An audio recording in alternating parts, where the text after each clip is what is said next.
Hello there. Welcome into a Monday edition of the show. So glad to have you, whether you're listening on 740 KVOR, Extra Sports 1300, or on either of those two radio stations streaming apps. They are both free to use and they're free to download in the first place. And they are both brought to you by Diversus Health, Mental Health, and Well-Being for all. Back in studio, at least for today. Be out and about here in the Springs tomorrow. I'll tell you more about that later.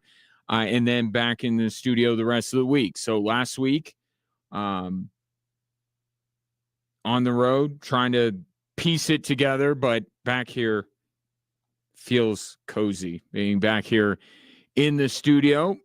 A veritable cornucopia of sports topics await you, and I'd love to get your thoughts at 719-247-1313. You can call or text into the show that way, either of those ways. What happened Sunday in Italy was not the sequel to the Miracle on Ice. Like, can we just say that, first of all, that it wasn't that? Mike Eruzione, I thought his comments were a little weird. Like, it's theirs now. Like, I get it.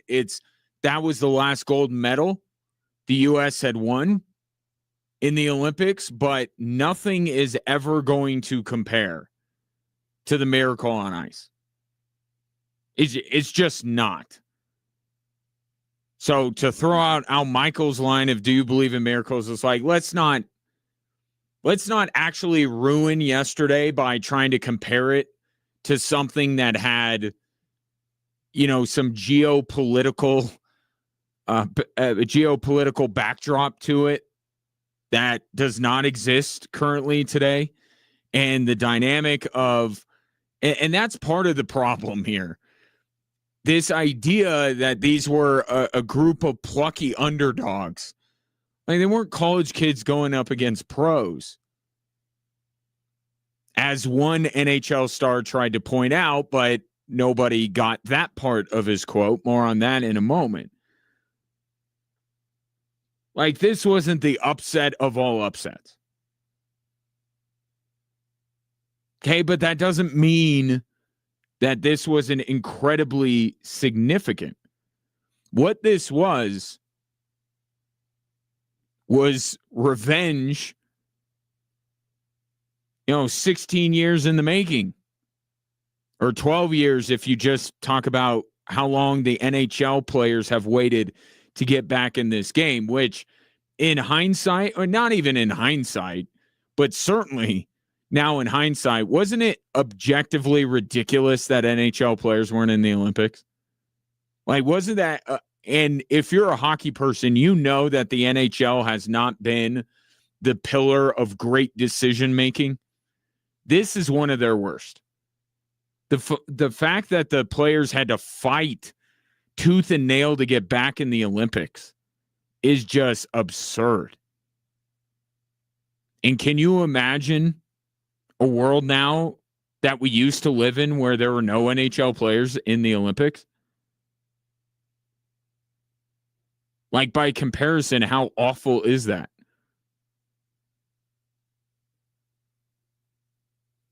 But it was revenge for Vancouver. In the perfect type of revenge, because if you recall, it was Sidney Crosby scoring the golden goal in overtime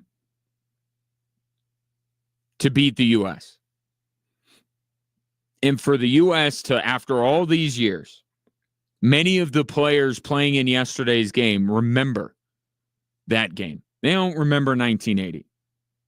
Heck, if not for producer Ray turning me on to the doc the other night on Netflix, like, there's so much more about the Miracle on Ice that I don't even know or didn't until I watched that documentary. Highly recommend, just as an aside.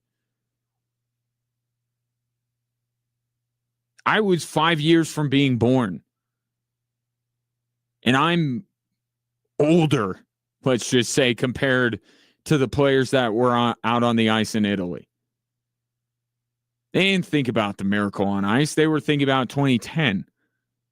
As many of them were small, watching Sidney Crosby rip the heart out of an entire country. And that's part of why they wanted to be a part of this. And it was also the culmination of a calendar year where we were just waiting for it. We were just waiting for yesterday's game for a year.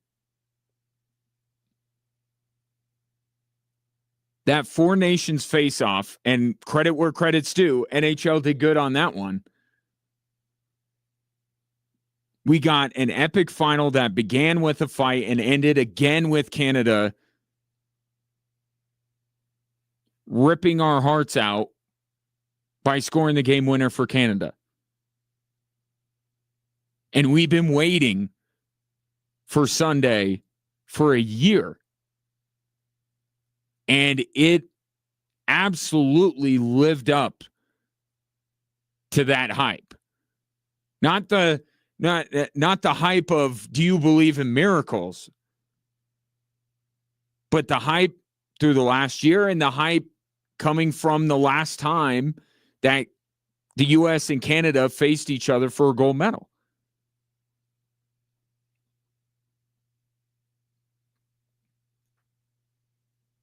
Now, in that Four Nations face-off, it was the best player in the world beating the U.S. And that player was on the ice on Sunday, and Connor McDavid. In fact, the second best and third best players in the world were also on the ice, not just for that game, at some point on the ice when the U.S. won it. It was McDavid, it was McKinnon, and it was Makar on the ice when Jack Hughes stole that puck and took it the rest of the way for the game-winning goal.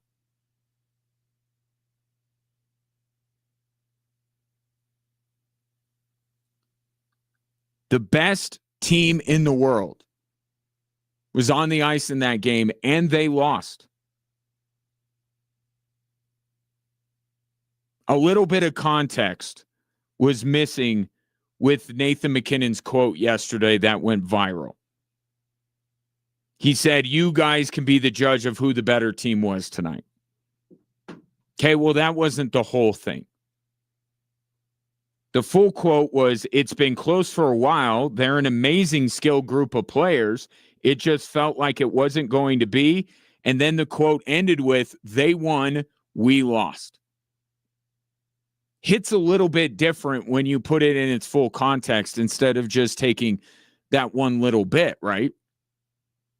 But I'm just pointing that out to say that Nathan McKinnon, the sour grapes, the sore loser, hat that he's had to wear for the last 24 hours is not exactly fair. However, he's not wrong. Team Canada is the best team in the world. They are the most talented team in the world. And for 60 minutes of that hockey game, they were the better team on that given day. They were. But you know what the U.S. had? They had the best player on the ice. They had the best player in that game, and his name was Connor Hellebuck. That's the difference.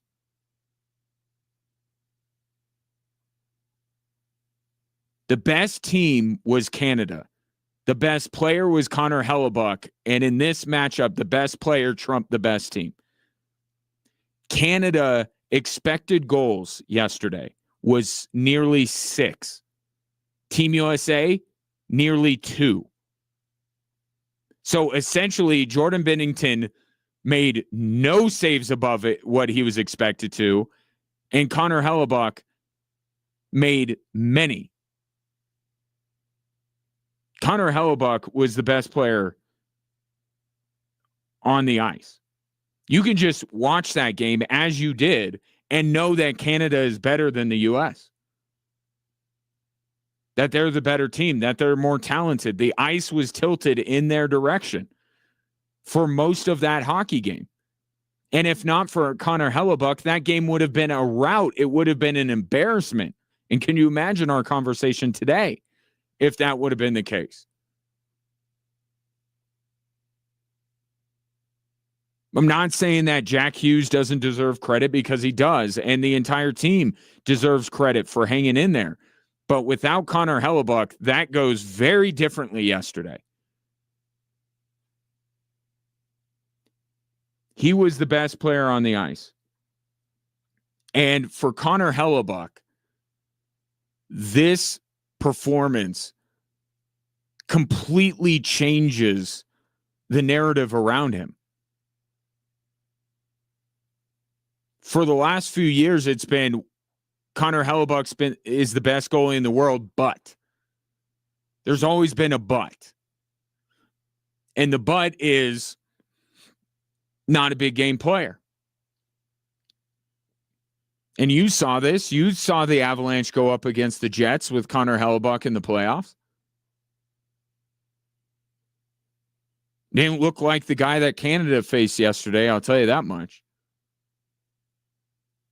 But this was a guy that had yet to raise his game or even keep his game at the level that we see. I mean, the guy is the reigning MVP in the NHL.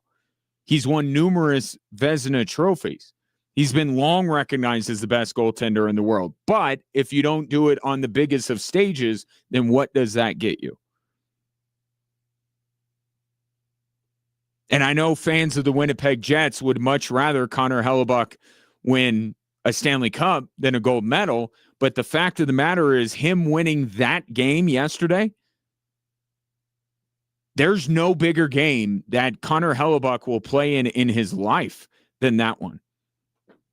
That is the biggest game. The game. Best on best in the Olympics for the gold medal. No game he wins for the Jets is going to be more important than that one.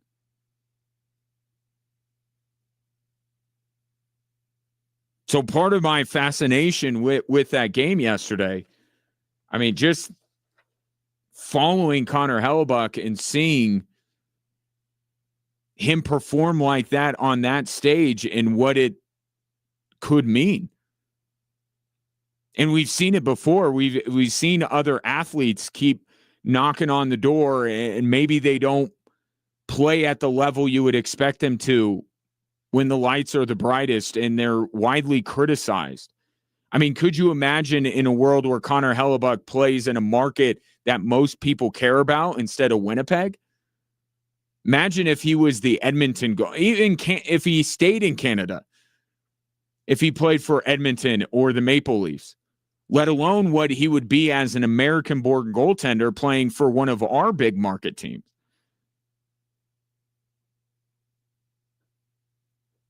I mean, he's already been beaten up enough. Be 10 times worse if he played for a team that is in the not just national, but the whole continent's consciousness when it comes to the NHL. If Sports Illustrated still had any level of cachet in our society,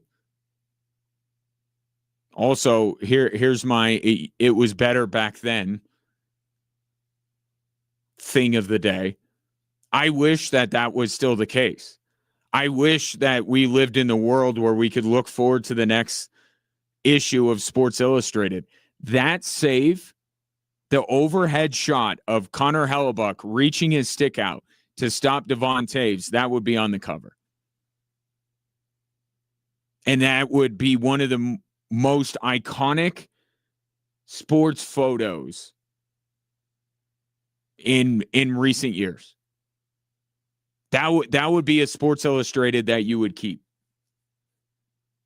At least that's what I would have done. Maybe they would have put Jack Hughes on it, but I think the story was Connor Hellebuck, and they don't win that game without him. They don't even come close to winning that game without him. If those two teams played a 7-game series, and here's your here's your one nod to the miracle on ice. Herb Brooks said this, if we played this team 10 times, well, let me take that and put it to this. If this was a 7-game series, if that was game 1 of a 7-game series, I would bet my money on Team Canada to respond and to eventually win that series. But that's not the way that tournament is built. It's one game, and you got to be at your best for one game, and the U.S. had the best player on the ice. By far the best player on the ice. And it was not that Connor Hellebuck, I've been talking all since the Olympics started about how key he would be for the U.S. But did I expect him to turn in that level of a performance? No, I did not. It doesn't get any more big game than that. And Connor Hellebuck came up huge. So, no, the more talented team, the better team, maybe didn't win yesterday. Best player did. 719-247-1313. Take your thoughts on Team USA winning gold, their first in 46 years.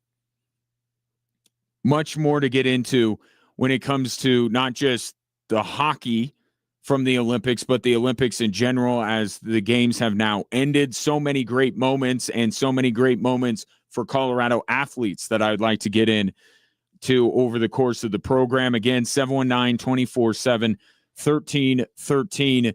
Coming up next, someone with the Denver Nuggets is worried about their current form, and that means you should be too.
So later on Sunday, after the hockey game, the Denver Nuggets played a game against the Golden State Warriors and lost 128-117. And I know what you're thinking. Well, that's disappointing. But, Steph Curry has a propensity to get hot. Maybe that's what happened. Oh, no.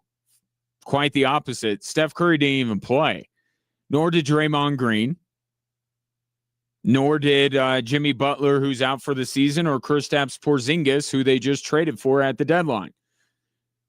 It was basically the Santa Cruz Warriors that the Denver Nuggets were going up against, and they still lost 128-117. And Ray and I have been talking over the weekend about, the Nuggets, and we talked about this on Friday, the Nuggets game against the Clippers, and how disappointing of an effort that would be coming out of the All-Star break. And then the Nuggets turned around and put up a franchise record 156 points on Portland. And we were talking, I said, the next game is going to be the important one. Okay, was it just that the Nuggets were a little bit slow out of the gate and now they're ready to roll? Or would Portland be looked at as being different than the other two? Well, it's the latter. 2 of the 3 games out of the All-Star break, with Nikola Jokic, with Jamal Murray, the Denver Nuggets have lost to teams that are far beneath their station in the NBA and have looked bad doing it. And yesterday, turnovers. My God, the number of turnovers. Missed layups, but also the defense, or lack thereof. Brandon Podziemski, I think at one point was 8 of 8 from the field in the fourth quarter.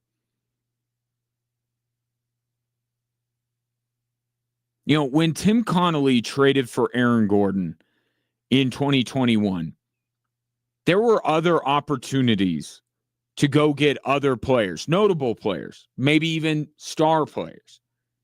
But Tim Connolly waited because he was waiting for the right player. He was waiting for the player that would tie this fast rising team that he had built, would tie it all together and put them over the top. And eventually it did when they were fully healthy and all together. But Aaron Gordon was the right player, not just a star player, because of the way he ties everything together. What he does on the court is something that the Nuggets did not have, or did not needed even more after the departure of Jeremy Grant. It's 5 years later and nothing has changed. I know Jamal Murray and Nikola Jokic now are an all-star and an MVP, but they're still the foundation of the team, and they were quite good before Aaron Gordon arrived. Everyone else on the roster then and now, they're all interchangeable as far as I'm concerned. You find another one if you can find another one. But it was Aaron Gordon putting everything together for this team and being the catalyst to take them from being an up-and-coming promising team that made the Western Conference Finals in the bubble to a champion. And I was asked today why it seems like the Nuggets are worse now that Nikola Jokic is back. Aaron Gordon played 10 games while Nikola Jokic was out, and they were 7-3.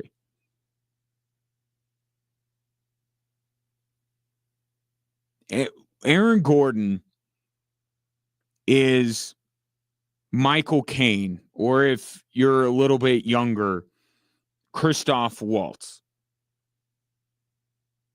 Right? Two movies that he's known for, right? Inglourious Bastards and Django Unchained. Okay, the stars of those movies are Brad Pitt and Jamie Foxx. They're the lead character.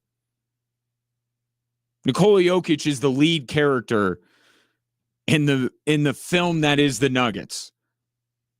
Okay, and even Jamal Murray is a more prominent player for the Denver Nuggets. But as you know, watching Christoph Waltz in those two movies, could you imagine if they didn't have him? What those movies would be? I mean, they'd be nothing. Both of them are great. He makes them great. Now, maybe bashing the heads in of Nazis and killing, slave owners, that type of movie that Quentin Tarantino put, maybe you wouldn't have enjoyed that movie anyway. But the roles that he played, Christoph Waltz played, made them two of the finest films that Quentin Tarantino has ever made. That's what Aaron Gordon is to this Denver Nuggets team. He's not the best player. He's not the guy that you come to see. And look, if you removed Nikola Jokic for when it really matters, the Nuggets probably wouldn't do that well either. But Aaron Gordon is the glue. He takes a good team and turns them into a great team.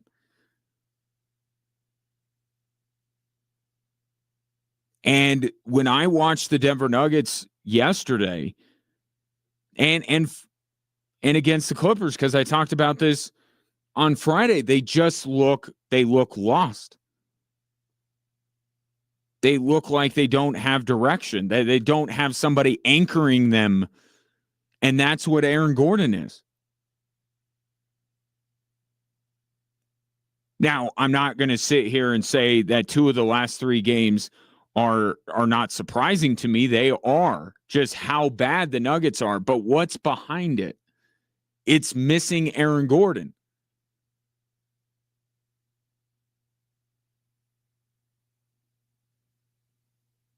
And while he doesn't mention Aaron Gordon by name in this quote, I think Nikola Jokic is kind of hinting at they don't have a piece that can make them better. Here's Nikola Jokic on his level of concern.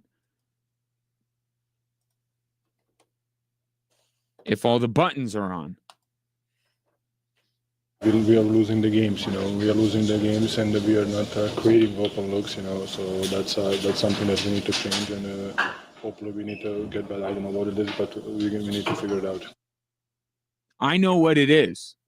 It's Aaron Gordon. You need to get his hamstring figured out. That's what you need to figure out. It's as simple as this. If the Denver Nuggets have Aaron Gordon, they can win the whole dang thing. If they don't, they won't. Period.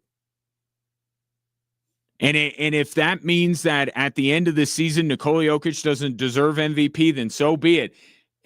You would have a hard time this year to make the argument that he's the most valuable when the team does as well as it did without him and the team struggles with him on the court. Now, he's still the best player.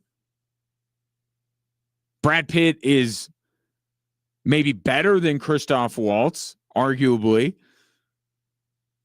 Certainly a bigger name. But the MVP conversation is not above the championship conversation. This is a championship or bust year for the Denver Nuggets. This is everything. Everything they have put together this year says they should win it all. Or if they don't, you're just waiting on other teams to get worse. Because I don't know where the big move is to make the Nuggets much better than what they are when they're healthy.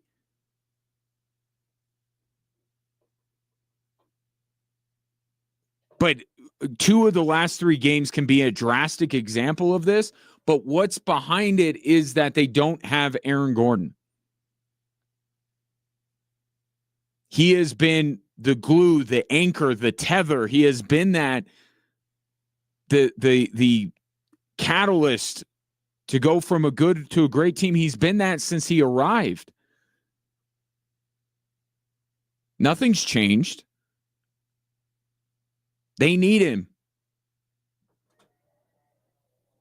And every day that goes by, even though we knew he'd be out this long, and I've been asking the question periodically throughout the last few weeks, at what point do you just say it may not be in the cards for the Denver Nuggets?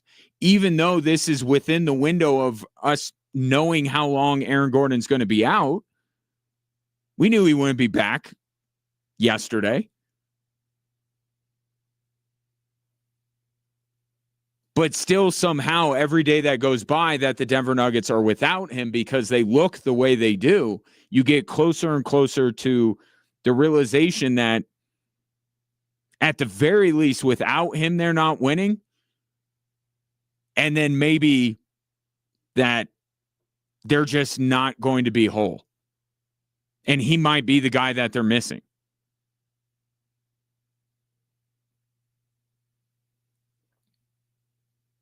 I don't want any mock Aaron Gordon trades this offseason. That's basically what I'm getting at here. Figure something else out if it doesn't work out this year. But it's not Aaron Gordon.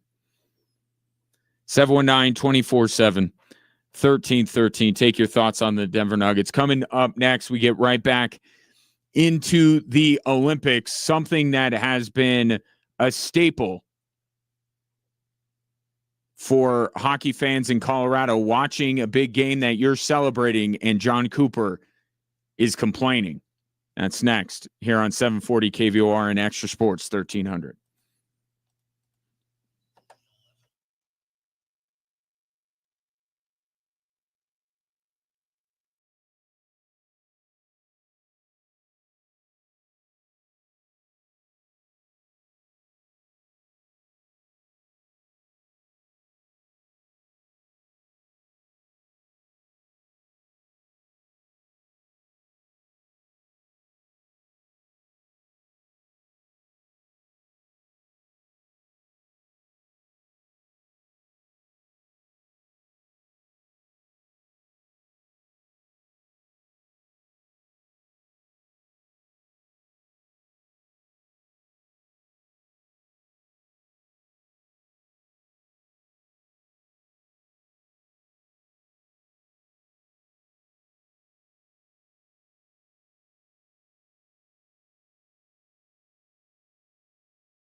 This is kind of becoming a thing now where Avs fans, I'll just say Avs fans, many, I think if there's a Venn diagram, there's a pretty big middle circle between Avs and Team USA fans. So if you're an Avs fan, you have now experienced a couple of times here that in the wake of your team, one of your team's biggest wins, that John Cooper is at the microphone after the game complaining about something. If you recall, the too many men on the ice with Nazem Kadri, Game 4, Lightning Avalanche, John Cooper was very distraught about the whole thing. And yesterday he was quite distraught about something else. Not a too many men on the ice penalty, but 3-on-3 hockey. Quote, you take 4 players off the ice now, hockey's not hockey anymore. There's a reason overtime and shootouts are in play. It's all TV driven to end games, so it's not a long time. There's a reason why 3-on-3 is not in the Stanley Cup final or playoffs.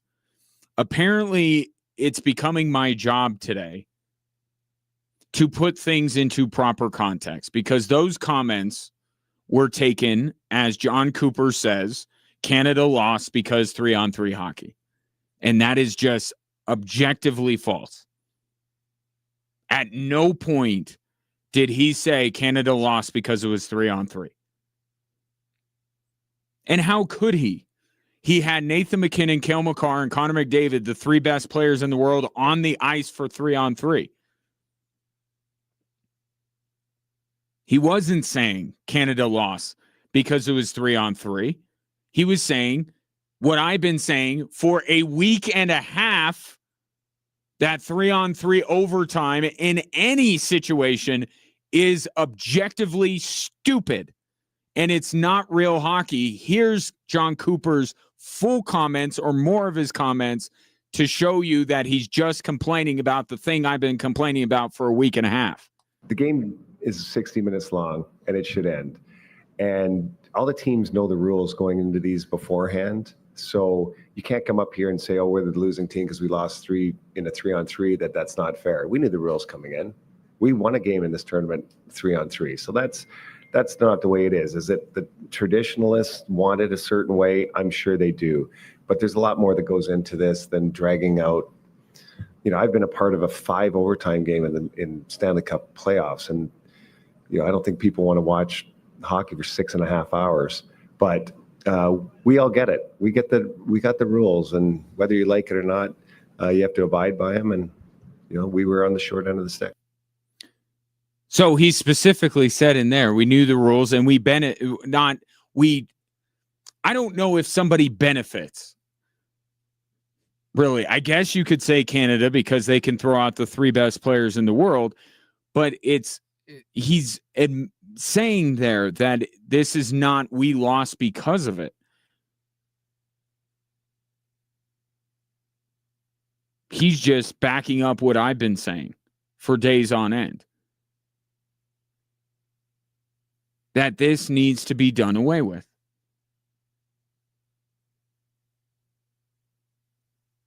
The biggest games of a tournament should not be decided this way. He's right. The problem is, and life is all about timing, you say this after you beat Czechia. Or maybe you didn't feel like 3-on-3 was a problem at that point. I did. But you don't, if you're going to say it after you lose, it's going to be taken, and your comments are going to be taken out of context. So that's on John Cooper. He's got to have better timing. Say it when you win, and then it will resonate more, and it won't just look like you're being a sore loser. But John Cooper was not being a sore loser. He was probably sore about losing. And he's like, you know what? This is my last press conference. I'm going to leave it all out there. But he's not talking about how yesterday was decided. He's talking about in general. how about this? Because I, for one, I don't know where John Cooper's coming from. I watched that game between the Lightning and the Columbus Blue Jackets in 2020. I loved it. I guess maybe I'm a bit of a sicko when it comes to that, but I am all for endless overtime. Just keep on going, baby. But how often does that really happen? There's a reason why that game between the Lightning and the Blue Jackets lives in the lore of the NHL, because those games don't happen a lot. Right? And it's sudden death. I would just say take a chance.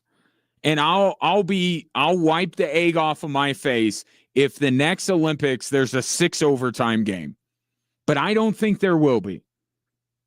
But how about this? Okay, because I know I'm a sicko and I'm a traditionalist and all that kind of stuff. And I even get mad that regular season NHL games end this way, college hockey games end this way. I was calling a game on altitude for Air Force. They went to 3-on-3. And they didn't show my face, but I could feel my face contorted in a disgusted look. I hate it. And the only thing I hate more than 3-on-3 are shootouts. And thank goodness the Olympics were never going to go to a shootout at that yesterday, because they just keep playing 3-on-3 overtime. But how about this? Okay. So we all have to bow to the almighty television because they got Jack Hanna's Animal Kingdom coming up at noon, and they can't bear a hockey game going longer than out of its time slot. How about this? First overtime 5-on-5. Okay, because the thing is to go from 5-on-5 to 3-on-3. It's too big of a jump. It's too stark of a contrast. Can we ease into it a little bit? Can we ease into the mutant hockey? Let's go. First period of overtime is 5-on-5. See if we have a winner. I'm betting more games than not you do. And then the second overtime, 4-on-4. You take one away. Okay? We're going to speed this up a little bit. All right. Then you go third overtime, 3-on-3. We're still not up to the 5 overtimes that Columbus and Tampa played. And I would bet we don't even get to the 3-on-3. But even though the result goes Team USA's win, and I'm certainly elated that Megan Keller and Jack Hughes did what they did. But it's like we go through this 60-minute war of attrition, right? Especially, this is a perfect example, these two games, the women's and the men's games. Okay, these war of attritions. Epic 60-minute fight. And both of them are done within a minute. We didn't even settle into overtime before the game was over. So we're happy as Americans that it went our way. I'm telling you, we would all be John Cooper today if Canada would have won.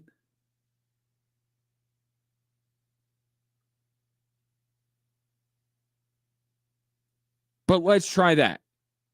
For at least the medal round, even Jared Bednar today said that he doesn't like that those games are decided 3-on-3, but he's Canadian, so we can't listen to what he has to say, apparently. It's criminal. It's absolutely criminal. And I hate that it's, driven by television, as if they don't have 24 hours in the day. Figure something out. This is the seminal moment of 2 weeks of competition. This is the main event. And we got to speed it up. We got a plane to catch. Are you kidding me?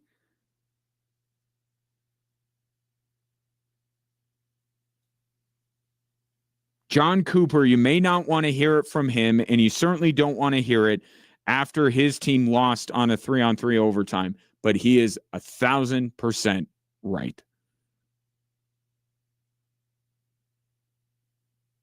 This should absolutely be changed by the time the next Olympics roll around. And every single one of these games was decided in 3-on-3 overtime. You notice that? Quinn Hughes scored on 3-on-3 overtime. Team USA beat Canada on the men's and the women's side on 3-on-3 overtime. Arturi Lehkonen won the game for Finland on 3-on-3 overtime. All of these games went into overtime. Why? Because they're the best teams in the world meeting up at the end of these tournaments. They are the best of the best going up against each other. The herd has been thinned out. These are better games. And to go from 60 minutes of maybe the greatest sport ever invented, we go to some mutant version that you would play on Xbox. It needs to be changed for the next Olympics. And I hope with the NHL, although I don't know that the NHL is going to back them, because the NHL fought for years to keep NHL players out of the Olympics. But my hope is now with NHL players being in the Olympics, this sport and this event being more high profile because of that, that there's a little bit of pressure on the IOC or whoever comes up with the rules to change this. So we get a end befitting of what we watched for 60 minutes. And if it drags on forever, then okay, we can start looking at some of these other ideas. But at least, can we at least be all on the same page and say first overtime 5-on-5?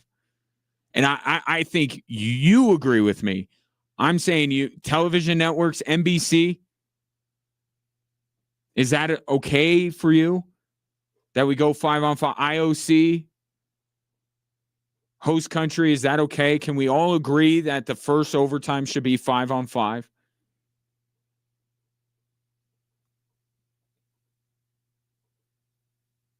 Again, don't get me wrong. Love the result. Love that it went our way twice. Still don't like it. 719-247-1313. Ray, do we have a text message on this? Might as well get to it since we're on the topic. Yes. So from Aaron, I loved hockey in the Olympics this year. However, the 3-on-3 has to go. It's fine during the round robin portion. But once the elimination games start, we need 5-on-5. I'm not convinced that it would have changed the result because the U.S. had great chances, even though they had less shots than Canada. But it just felt like a cheap way to finish a game. It should go 20-minute 5-on-5, 10-minute 4-on-4, 10-minute 3-on-3. Oh, dang. So Aaron even going the same route with the 5-on-5 down to the 4-on-4. Yeah. Decreasing the time as we go. I think cheap is the right word. I mean, you don't want to say it too loud because, America and we're all happy about the result, but you got to look at it and say there's what those old commercials. There's got to be a better way. Yeah. Then on our Facebook, Drive Time on the Extra Sports 1300, question of the day: should they change the playoff rule? I mean, the rules in Olympics. From another Aaron, no. Canada had plenty of time to win 5-on-5. They couldn't even score 5-on-3 for 2 minutes. Okay, I mean, that's not what this is about. This isn't about making the rules to benefit Canada, but point made, I guess. From Derek, is this because your Avs players botched the OT? And I'll just, full transparency, that Derek texted me all yesterday giving me crap about the Avs players losing that game. And I'm like, this is actually great. This is great if you're Avs fans. In fact, I'll tell you why yesterday's result is great for you if you're an Avalanche fan, as you're listening to Drive Time Sports on 740 KVOR and Extra Sports 1300.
Welcome in. Glad to have you on this Monday, and appreciate you watching the show, as many of you are on our social media platforms, whether you follow KVOR or Extra Sports 1300 on Facebook, Twitter, or Instagram. You can watch the show on a daily basis there. And while you're there, like, subscribe, comment, and at least leave a comment. I mean, that's the best thing. We like to make this an interactive experience, and that's just one more touch point in which you can communicate with the show. So please take advantage of it at 740 KVOR or at Extra Sports 1300 on Facebook, Twitter, and Instagram. Team USA beating Canada yesterday in overtime 2-1. And you would say, well, that's it. That's just the greatest thing. And you'd be fine with that. Nothing else. You got Team USA beating Team Canada for a gold medal. You're satisfied. You don't need any more than that. Well, I'm here to tell you, if you are an Avalanche fan or you are a fan of the NHL, I don't want to say it will get better, but the benefit of yesterday is going to be felt for weeks and months to come. Here's what I mean. Team USA beating Canada in the gold medal game has pissed off two of the players that play their best when they are angry. Nathan MacKinnon and Connor McDavid.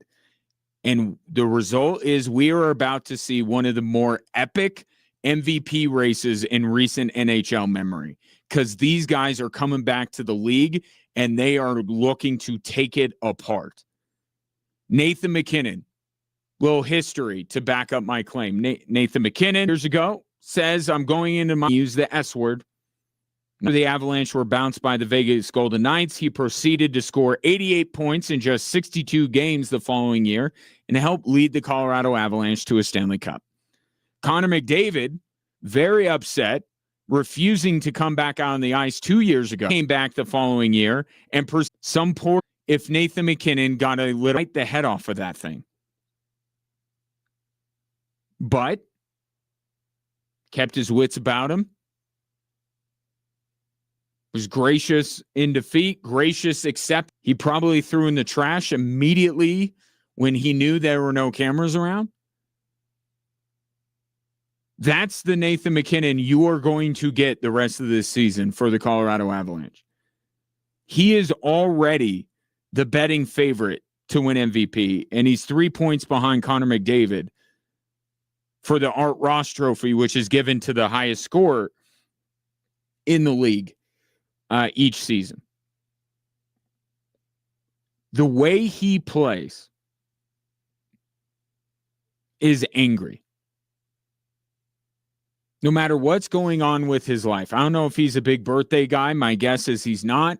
But let's say there is a day of the year where Nathan MacKinnon is genuinely happy. He would step out on the ice that night and you would have thought that he is John Wick and you just shot his dog. That's the way he plays all the time. Another movie reference because I love him. The line in Avengers when Iron Man tells Bruce Banner, now's a good time for you to get angry. And Bruce Banner says, that's the thing. I'm always angry. And then Hulk's out. That's Nathan MacKinnon. He's angry all the time. He's angry that he didn't make a shot. He's angry that there's an ice cream machine in the locker room. He's angry that a game is starting 5 minutes after the scheduled start time. And it brings out the best in him as a hockey player. Well, now he has something legitimately something that is going to stick in his careers, knowing him. And instead of tearing the head during the medal ceremony, he's going to be looking to take the NHL apart. And the guy in Edmonton is not that much different than him. Maybe a more stoic MacKinnon are more similar than they are different. to be critical of them in that regard. I think they lost their edge a little bit. They had run laps around the league for months, and now they were looking forward to the Olympic break. This team could use some of the, and Nathan McKinnon is a big tone setter with, not forget this guy, Gabriel Landeskog. He wasn't any happier that Sweden didn't even make it to the medal round. And that's where the two of them together is so much better than just Nathan McKinnon by himself. Because now you get two guys, and Gabriel Landeskog is affable and, well-liked, and he's the captain, and he's a better public face for the Colorado Avalanche and all that kind of stuff. But the competitor in him is very similar to Nathan McKinnon as well. And you have Cale Makar, and you have Devon Taves. And I don't know how Arturi Lekkonen's feeling about a bronze for Finland as opposed to a better color medal. And Valeri Nichushkin didn't even get a play in the Olympics because Russia is banned. So who knows if he's angry about this. But first and foremost, Nathan McKinnon is going to be looking to take out the frustrations of that shot he had at the near post to a wide open net that he missed. He's going to be thinking about that every day. And he is going to make sure that every single shot he takes from here on out does not miss like that one does.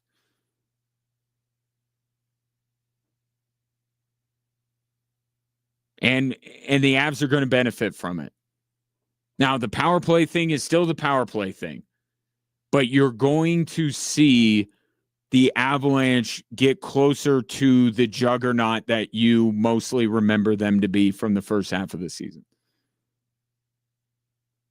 Olympics are behind them. Most of them are upset about the result. Brock Nelson's the only guy that's probably smiling after the tournament, although he's not a big smiler. So I can't quite read Brock Nelson.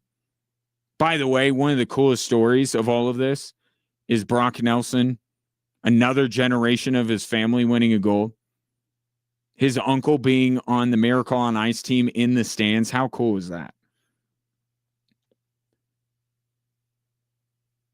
And look, Macklin Celebrini is a foil in what I am saying. I'm not saying it's a two-man race for the MVP. And Macklin Celebrini was terrific in these Olympics.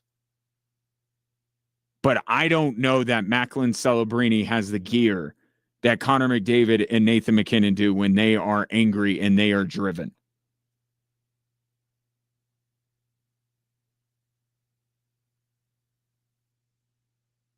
I think, I've started to care less and less over the last year, less and less about the benefit to hockey or the benefit to the NHL, I should say, because I think what happened over these Olympics is great for the game of hockey. And I'll always want what's best for the game of hockey. I'll always look for ways that hockey can grow and more young boys and young girls will get into the game of hockey. And that was a backdrop of the women's hockey team, was how much the sport has exploded in this country. But I'm kind of done asking the question, will this benefit the NHL? Because you know what? I'm tired of helping an entity that won't help itself. They came off of the Four Nations face-off. Would you know much about that watching the NHL? Does it seem like over the last year, like you and I as hockey fans, like I've been thinking about the Four Nations face-off regularly for a year. But has it been front and center? Has the NHL benefited from it? I don't know that it has. And that is on them. And I'm not going to worry about it. The game of hockey, I worry very much about it. The NHL, you got to help yourselves. You're being served storylines and stars on a silver freaking platter. And I don't think they do enough of it. enough with that.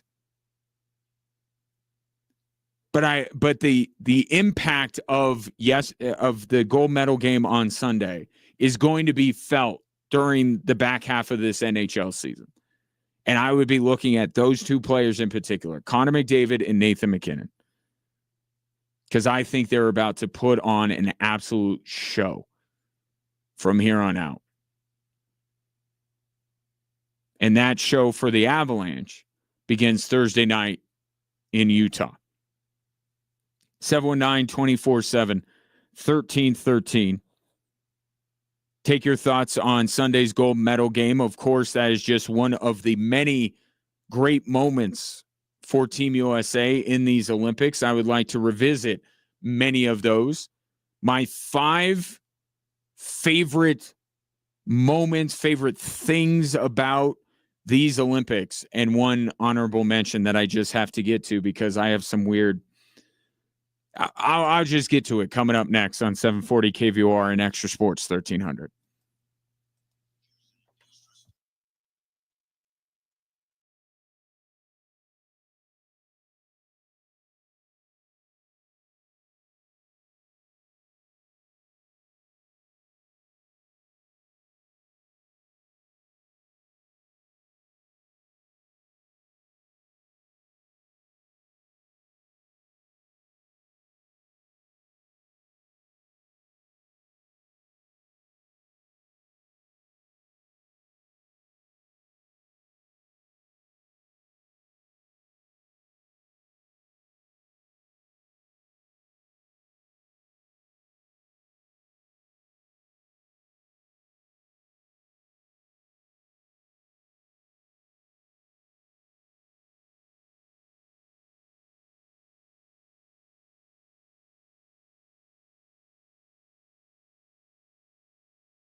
The Winter Olympics are in the books, and USA did better in terms of gold medals than they have ever done.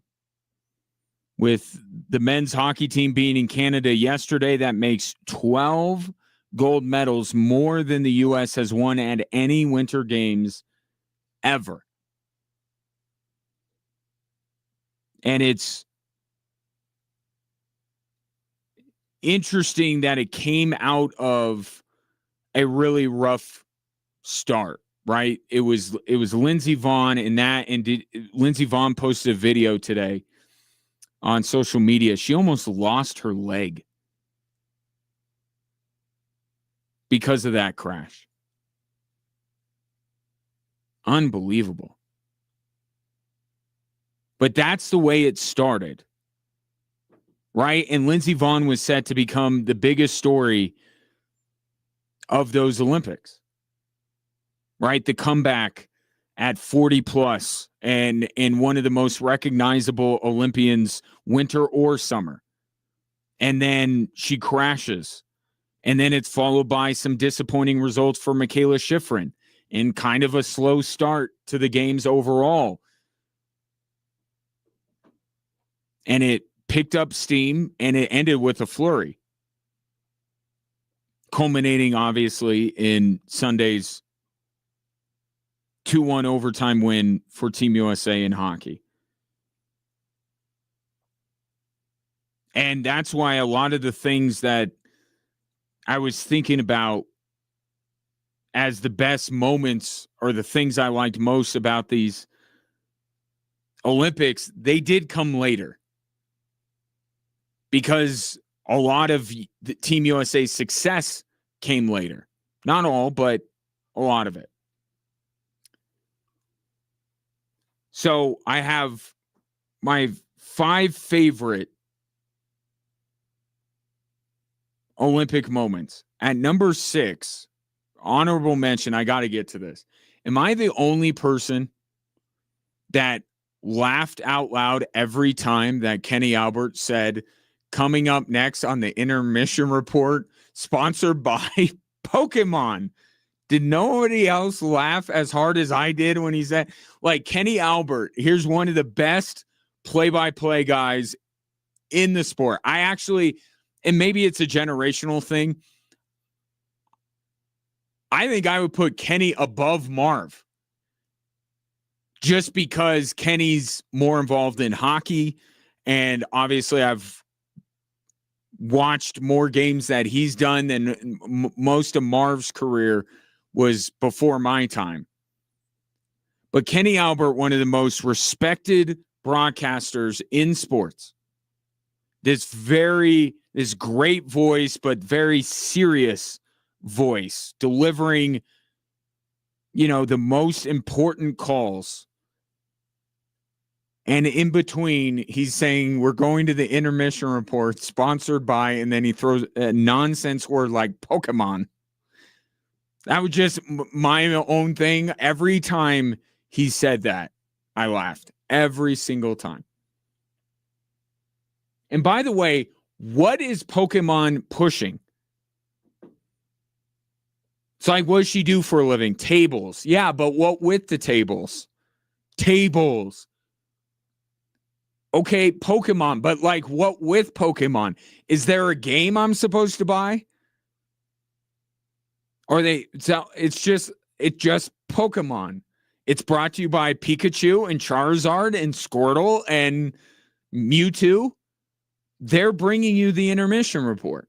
I spent way too much time over the past couple of weeks contemplating what it is that Pokemon wants me to do. I'm hooked. You got Kenny Albert to say Pokemon.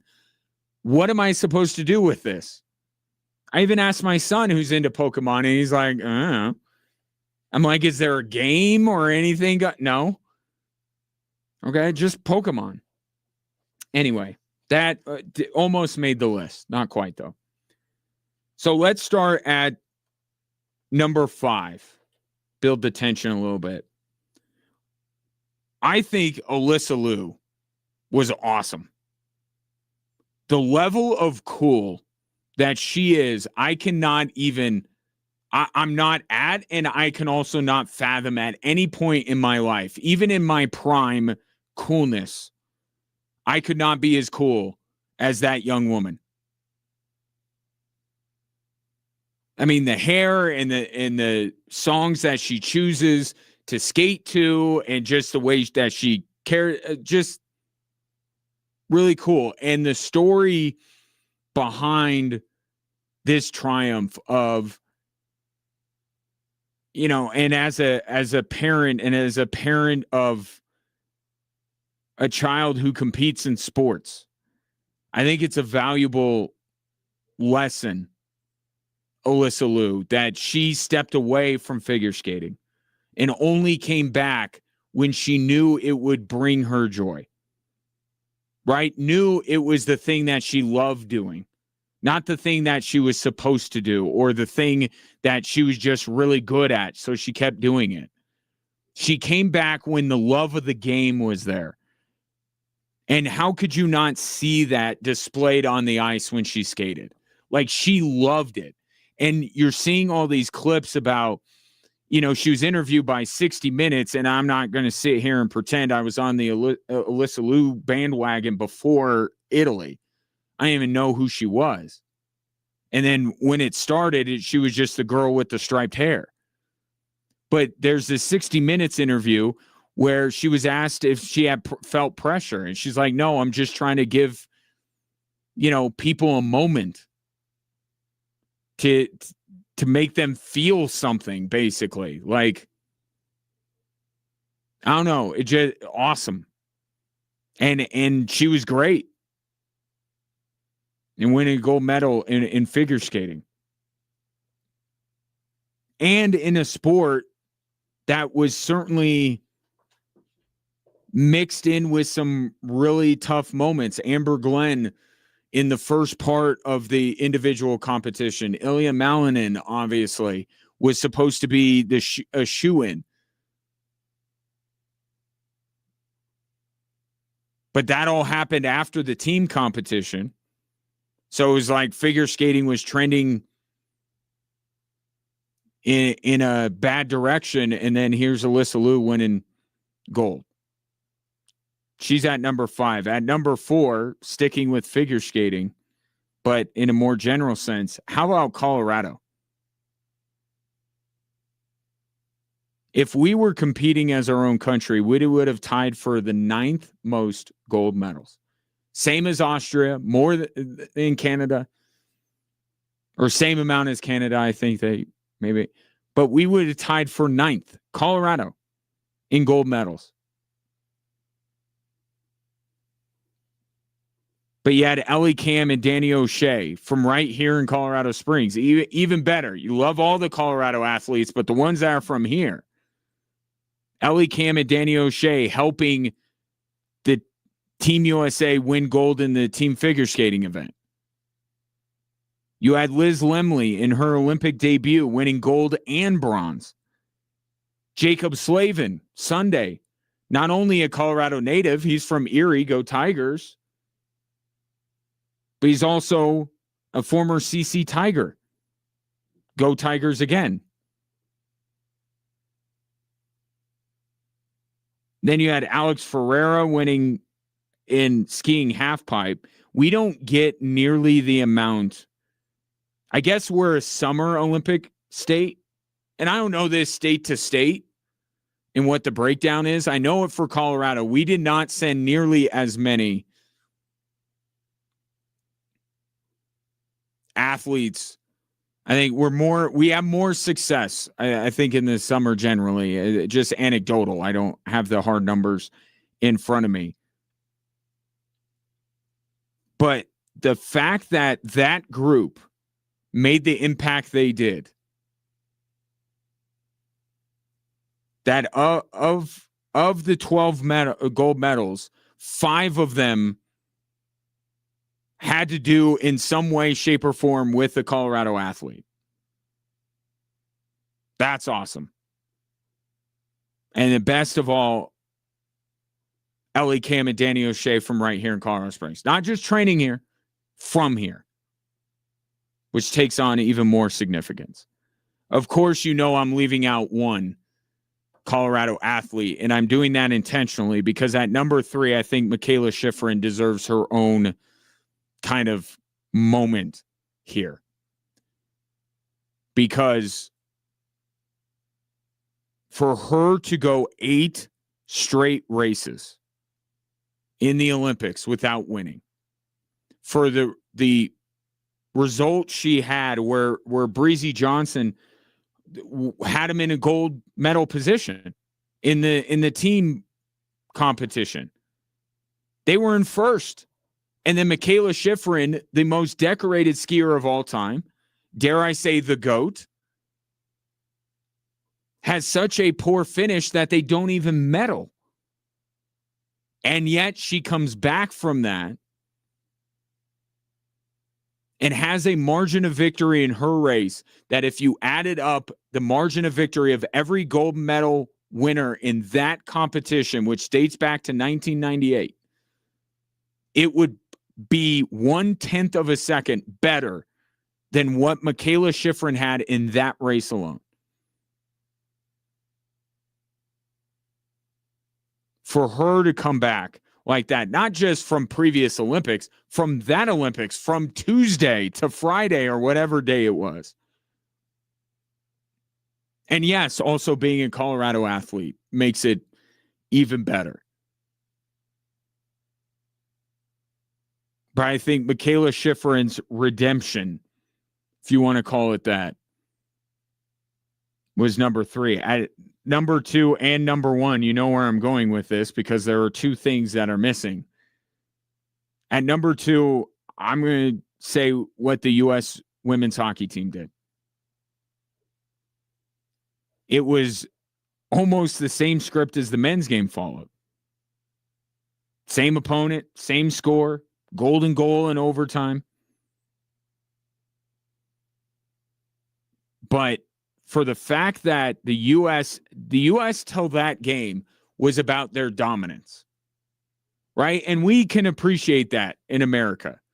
We love the underdog story, but you know what? American exceptionalism, we do like it when our athletes or our teams go abroad and just dominate, right? The most revered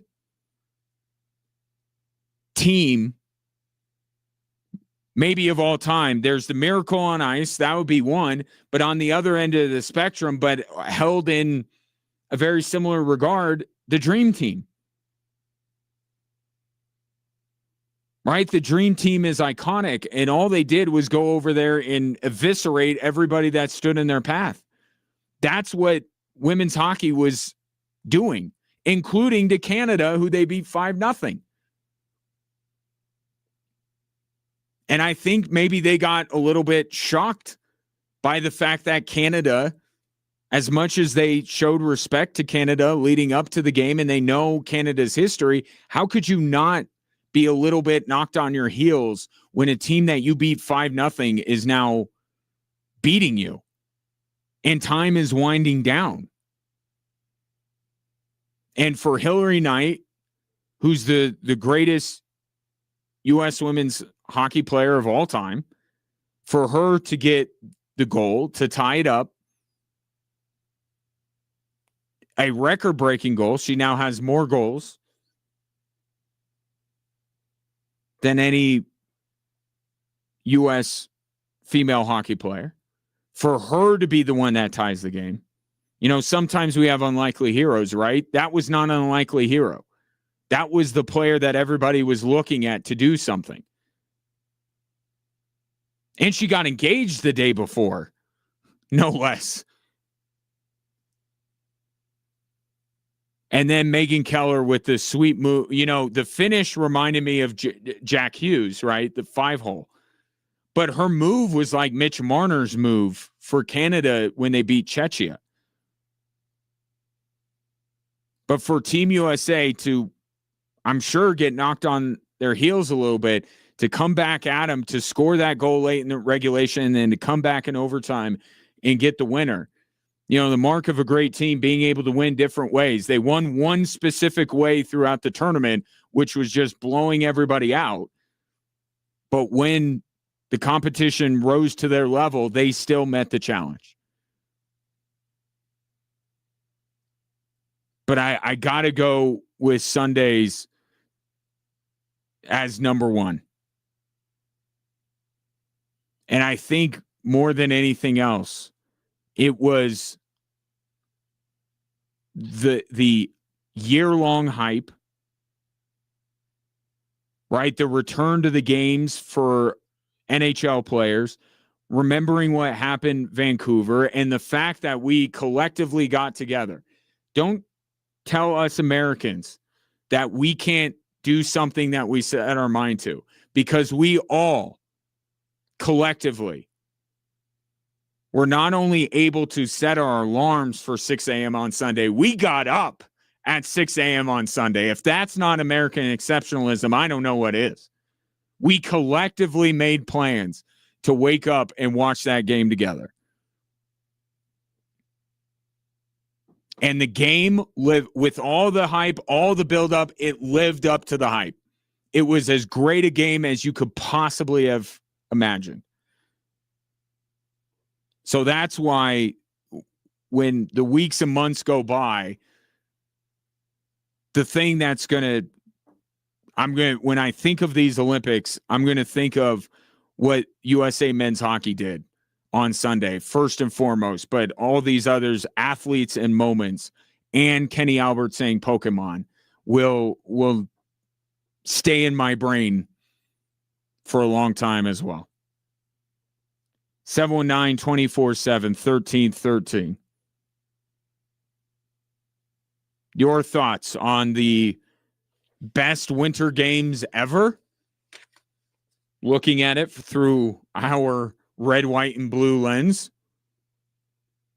Not just the hockey, although that's the primary topic of conversation, but anything from the Olympics that you would like to get into. I am here for it at 719-247-1313. More Drive Time Sports after this on 740 KVOR and Extra Sports 1300.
Talking all things winter games at 719-24/7-1313. Put out my top 5 moments from these winter games.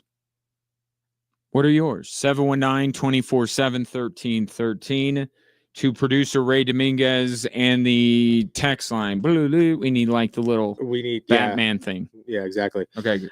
From the 719. Hi, Ryan. That's a great list for epic moments, but I think we need to throw in Jordan Stoltz in there somewhere. 2 golds, 2 silvers, pretty epic. Not as epic as 4 gold, but got to give kudos. Jack Hughes for president. That pic of him toothless and bleeding, unbelievable. I think the underlying hero of the men's hockey game for the U.S. has to be Connor Hellebuck, right. Yeah. He's played out of his mind. Without him back there, I don't think we're having this conversation today. 100% agree, and we'll get back into Canada getting Hellebucked. And that would even be the headline on Sports Illustrated. Hellebucked. And it's a overhead shot of Connor Hellebuck reaching the stick out to stop Devon Toews. Although, to his point about Jack Hughes, that might be the thing. I mean, either way, you can't go wrong. Jordan Stoltz is a good one. Obviously, there are a lot of local ties on my list. There are a lot of the sports that I consumed on a regular basis. I would say the 2 sports that I ended up watching the most during the Olympics were hockey and figure skating.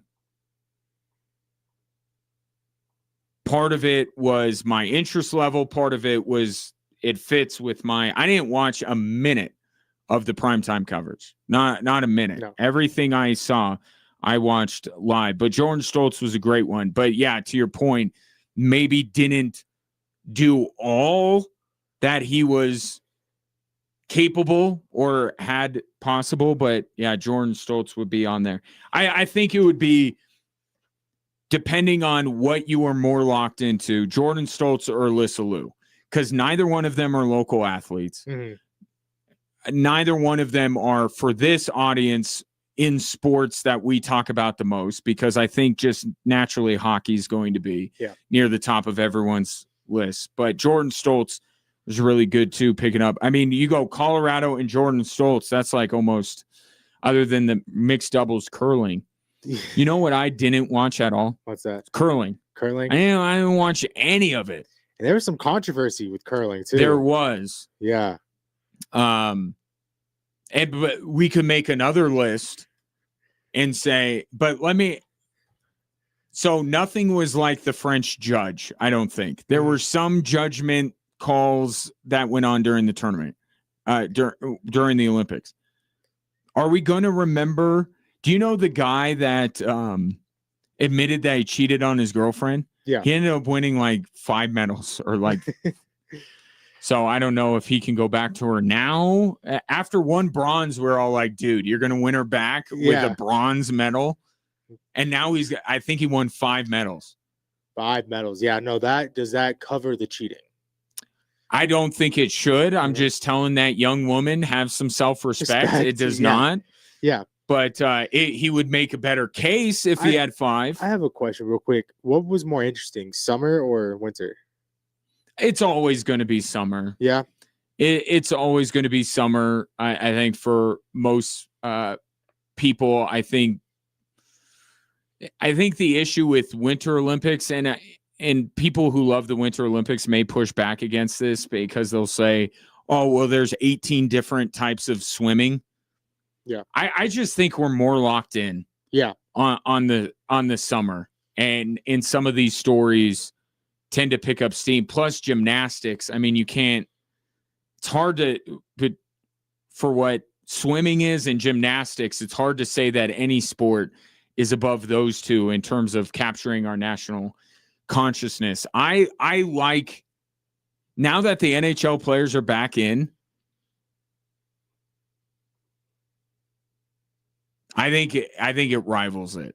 Yeah. Because I'll admit, without the NHL players in it, I was not as cheesed about I think the answer is always summer, but these were really good Winter Olympics. And with two, you think of some of the athletes, like, I mean, we'll see what their plans are for the future, but pretty much everybody, I mean, Ilya is going to be back at the next one. And man, what a story he's going to be, a story of redemption. Alyssa Liu will probably be back. Jordan Stoltz, like a lot of these athletes, they're kind of maybe just getting started in many ways. So it's always summer, but I think these Winter Olympics certainly make it a little bit closer. From the same texter, he said, personally for me, it was the best. He says Summer Olympics, but I believe he meant Winter. Winter Olympics outside the 1980 Olympics because of the miracle on ice. I'm a little older now than y'all, but it was extremely amazing at the time. And with that hockey club was unbelievable. Well, it was a miracle. I think probably, and I wasn't alive for Lake Placid. I think weren't the Vancouver games where Shaun White went ballistic? Check on that for me. Okay. Because I think it was Vancouver that Shaun White did it. And for obvious reasons, I was a fan of Shaun White. In fact, my hair was grown out in college in such a way that people at my college called me Shaun White because they didn't respect me enough to learn my actual name. It's kind of like how I get called Andy Dalton now, and nobody really calls me by my actual name. Says at the 2010 Vancouver Winter Olympics, Shaun White secured his second consecutive gold medal in the men's snowboard halfpipe. He did his signature double McTwist 1260 trick on the victory run. Yeah. So I would say Vancouver, and unfortunately not the result we would have wanted, but I remember Sidney Crosby's game-winning goal. But I think that speaks to it. The Winter Olympics I don't know if they're as sticky as the summer games, because you think of Carrie Strug, and you think of Simone Biles and all the gymnasts, and then you think of Michael Phelps. How many of his performances can you recall? And basketball, right, as well. So, but do you think this set a tone? I think that the interest level next time around will be higher because of this. I really do. And where's the next one? The next one's on LA? No. That's Salt Lake. Sorry. Yeah, Salt Lake. Isn't Salt Lake the next Winter Games? Because that will help. But I think even if it was, and I think part of it too, and someone brought this up, I think it's a really good point. And I'm talking about Vancouver. Well, Vancouver's in North America. Their prime time is my prime time. So we had the actual events in prime time in Vancouver. Whereas in so many of these other cases, we don't. It's on, but somebody had mentioned this, that I think what also helped generate people's interest in these games was the fact that it was doable in terms of the time shift. Like in Pyeongchang, it's like tomorrow over there. I don't even know what time it is. So the time zones, it matters. And this was one that we could kind of work around. Certainly I could. Like I said, I caught everything I wanted to during the day. The 2030 will be held in the French Alps. Oh, and then Salt Lake City, probably. Yeah, let me see. Okay. I mean, now the France, I think it will be good, because you'll have, if you're saying that Stoltz and Liu and Malinin and I don't know what Michaela Schifrin's plans are for the future. 4 years seems kind of far out. But like some of these, I mean, Amber Glenn, again, going to figure skating. I mean, she's going to be one of those like Ilya, which is where she's going to be looking to, finish what she started or have a better result. How do the hockey teams look then? It's a good question. I mean, the Hughes brothers, I think the Hughes brothers will be, and I think this is a result too of this. Have the Hughes brothers overtaken the Kachuk brothers as the number one U.S. brother combo? Because after the Four Nations, it was Brady and Matthew, Brady and Matthew, Brady and Matthew. They both had very good tournaments. But now you have, Quinn Hughes winning it in overtime and Jack Hughes. Mm. And Quinn is now playing on an American team in the Minnesota Wild. Jack Hughes is New Jersey is not New York. Very much not New York. But, Jack Hughes, I think we're going to see more of Jack Hughes. I think it'll be the Hughes' team.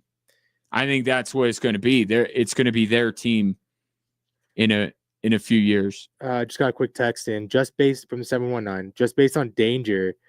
Winter, you crash skiing, jumping, downhill, Lindsey Vaughn, bobsled, slashed by a skate blade. And the summer, what do you get? Trip over a hurdle? Well, and now there was breakdancing in the, oh yeah. And so flag football is gonna be No, so flag football is I'll just say this. I'm not against flag football. Like it's a good sport. I don't believe that kids should be tackling each other at a certain age. So flag football is a great sport. That is our breakdancing. Yes. So Paris said we're going to do breakdancing, and everyone looked at it and went, "Really?" Flag football is our version of that. And look, we're hosting these games. We're incurring a tremendous cost to put these on. I think the IOC does the right thing and say you can pick a sport. I am more excited about baseball, softball, and lacrosse than I am flag football. I have zero interest in flag football. And you say, well, Ryan, wait, it's the NFL players. I know. I get the NFL players playing flag football every year, and I don't watch it. So I'm not going to watch it in the Olympics when it's not even the U.S. playing the U.S. It's the U.S. beating up on – I mean, it's like the flag football version of the U.S. and Angola. And it's not like, the NBA where it's built of a bunch of international superstars where come the Olympics, you'll see all these international. Right, where at least you get a Jokic. Yeah. And maybe he can have – No, it's all U.S. and U.S. So, yeah. Yeah, the flag football thing, it's like, come on. Like, it's fine. If it grows the game, then that's great. And that's part of what the Olympics are, is trying to get young boys and girls to get into some of these sports. But yeah, I mean, winter, there's certainly a high danger level. And I think one of the skaters got caught in the eye with one. So yeah, there is that as well. We'll hit the 3 stories that are driving the show next.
Hello there. Welcome in. Glad to have you on this Monday.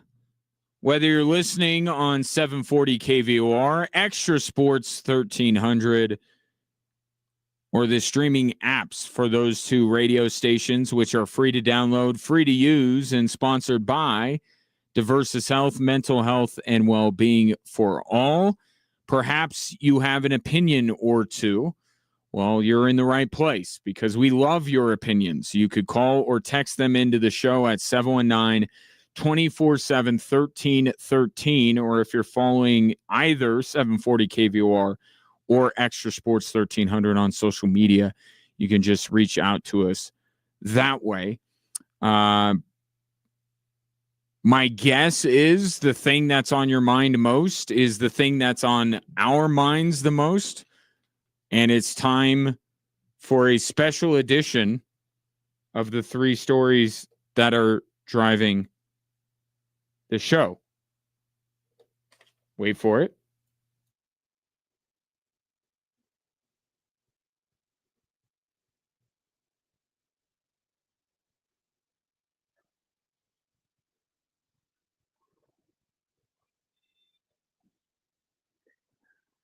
The number one story of the day: Team USA exacts their revenge against Team Canada 2-1 is the final. Jack Hughes with the golden goal, much like Megan Keller in the women's game just a few days prior. Now, this doesn't have to be the second coming of the miracle on ice. In fact, I think that's a little disparaging about Team USA, if I'm being honest about it, because Team USA is comprised with some of the best players in the world. It's just, and the geopolitical side of it, this isn't the Miracle on Ice 2.0. Okay, but this was a matchup of the two best teams in the world, even though there were some differences that went USA's way when you stacked up these rosters. They were very close. But the perception, I think, was that Canada was just this unbeatable machine. Well, I mean, they went to overtime against them in the Four Nations. They went into overtime against them in Vancouver. So maybe there was a sense of, man, they may never get by these guys. Not because Canada is so much better than the U.S., but because there was just this thing. The game goes into overtime, and the game went into overtime yesterday, no less.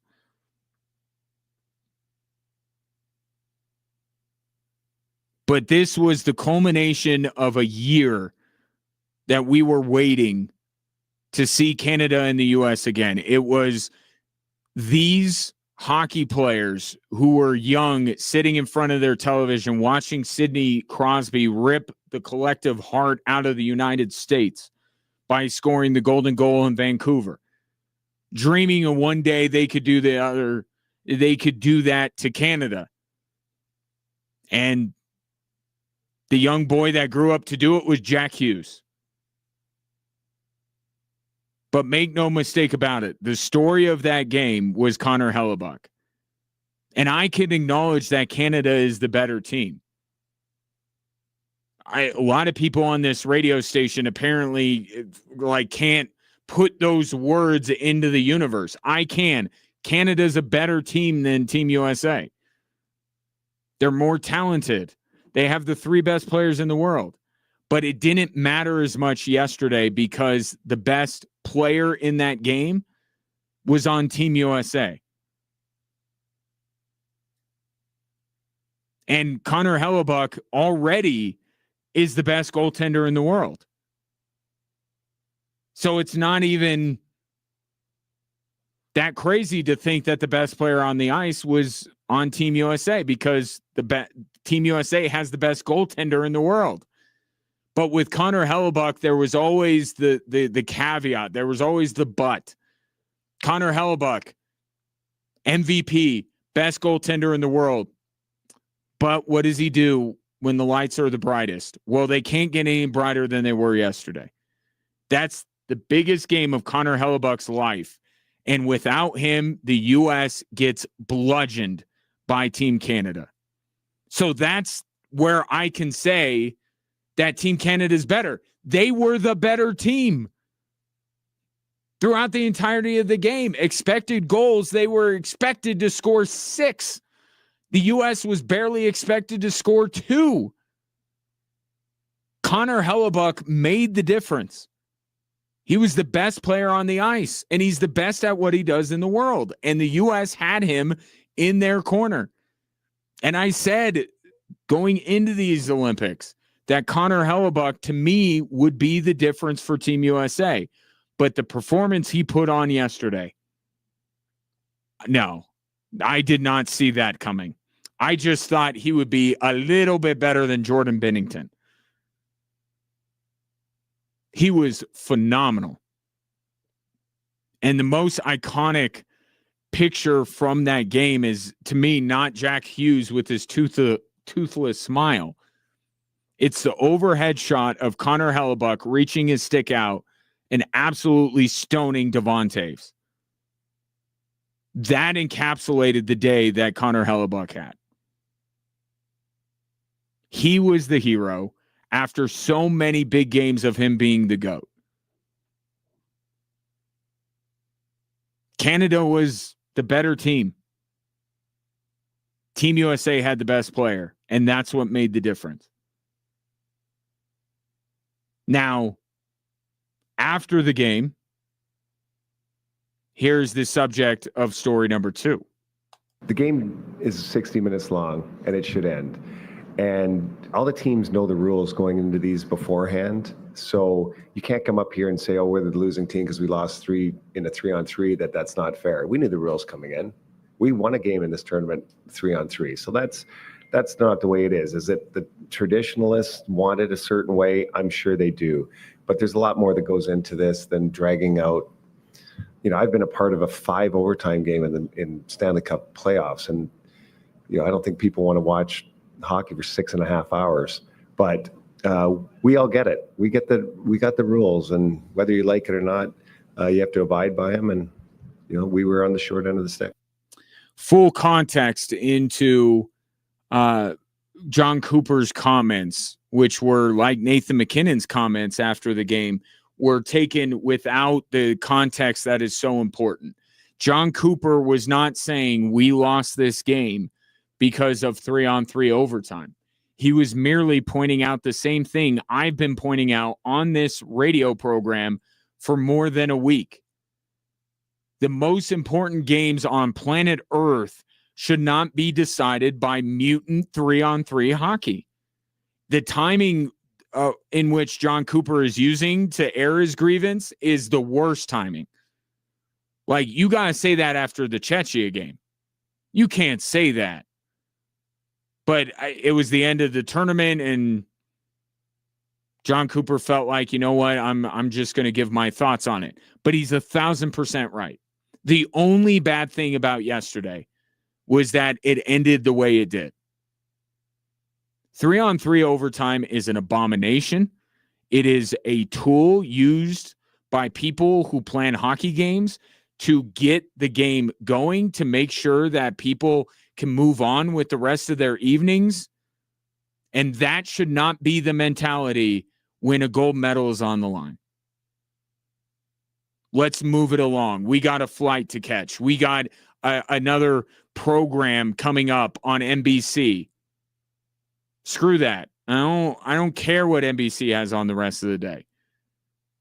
If we got play, and with all due respect to John Cooper, I don't mind 6.5 hours of hockey. Because it would be overtime hockey, because it would be the next score wins. You would be on the edge of your seat for 6.5 hours. That is amazing. But I promise you, it's not going to take that long. And that's the thing. You're preemptively trying to put in rules to make it move along so you're not there all night, and you wouldn't even be there all night.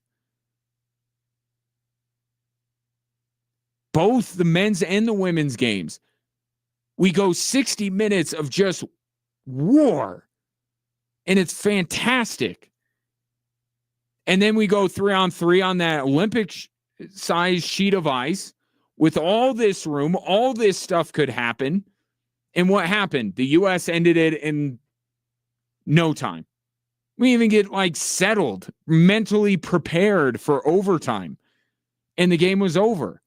How is that satisfying? I mean, who won is satisfying. How about this?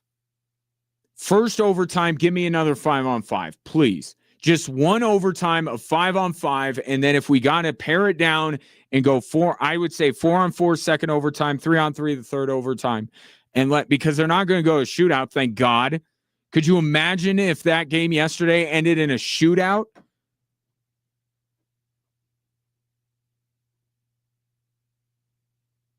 I wouldn't be doing this show today because I will have perpetrated some kind of a crime somewhere. I would have lost my mind if we're deciding the gold medal game in a shootout.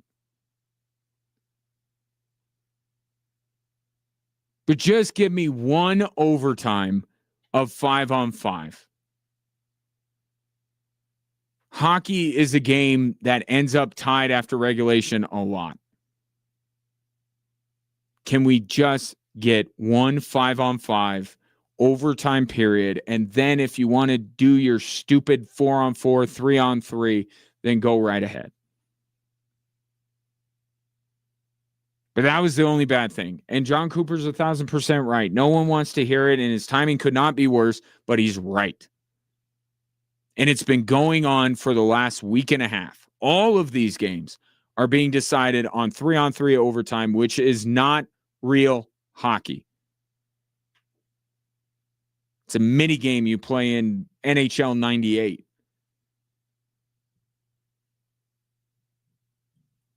But I am happy that the U.S. won it.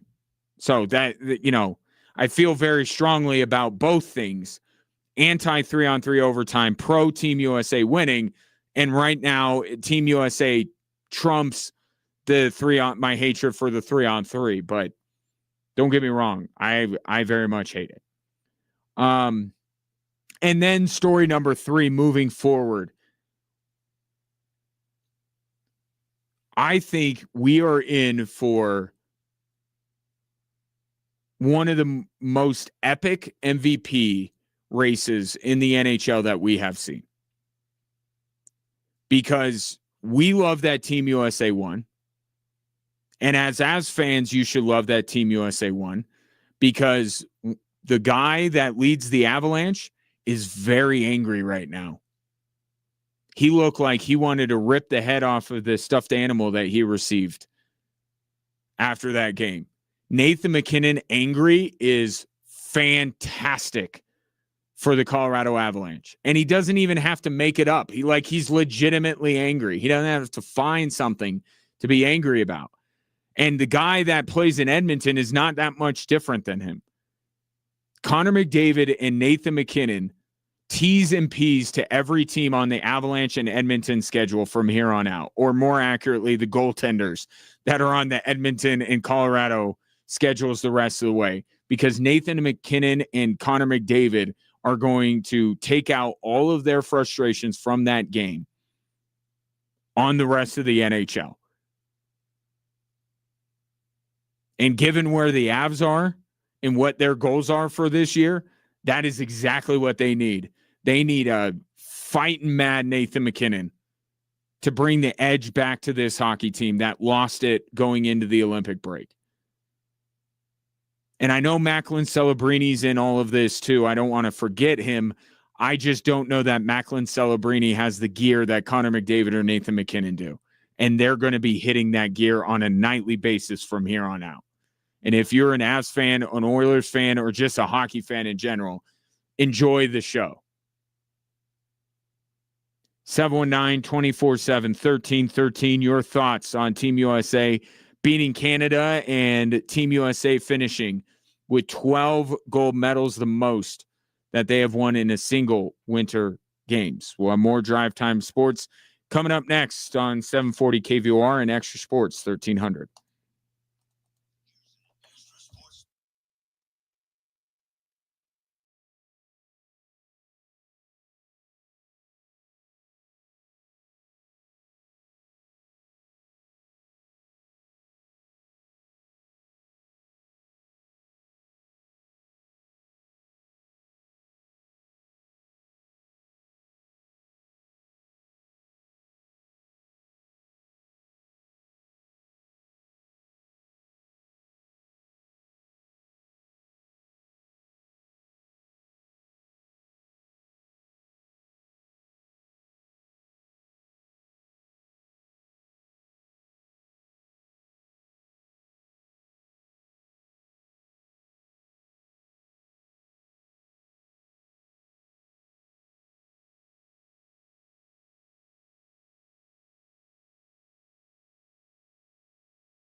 Speaking of Peyton Watson, he took to social media earlier this afternoon saying back soon.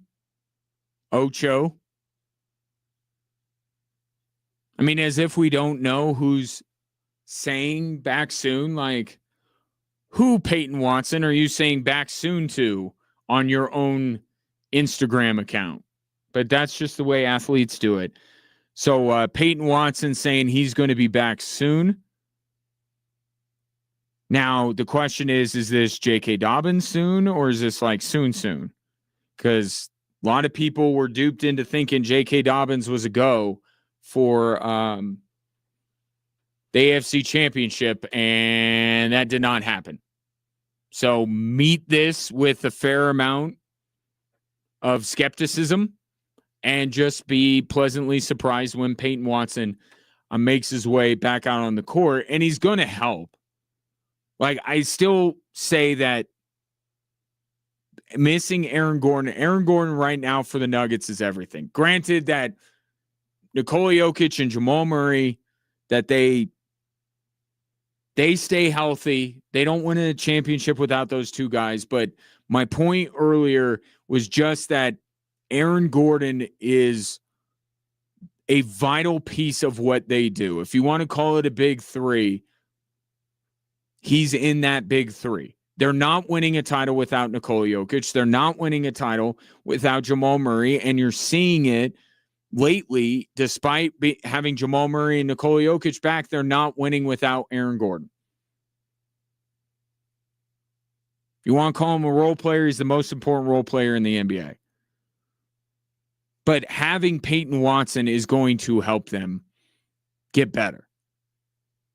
But Aaron Gordon's the big one. He's got to come back, and he's got to be healthy for the Denver Nuggets to win a title. Speaking of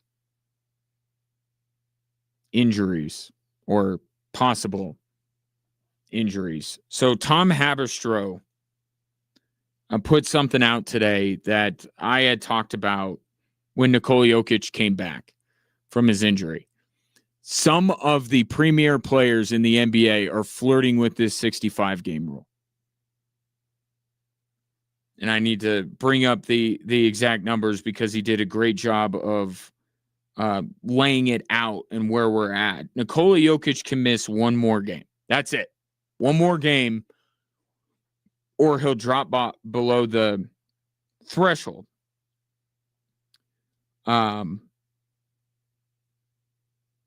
But you even have Luka and Shea and Wemby who are in a little bit of trouble with that. Here it is. So this is from Tom Haberstroh. You know, Nikola Jokic can miss one more game.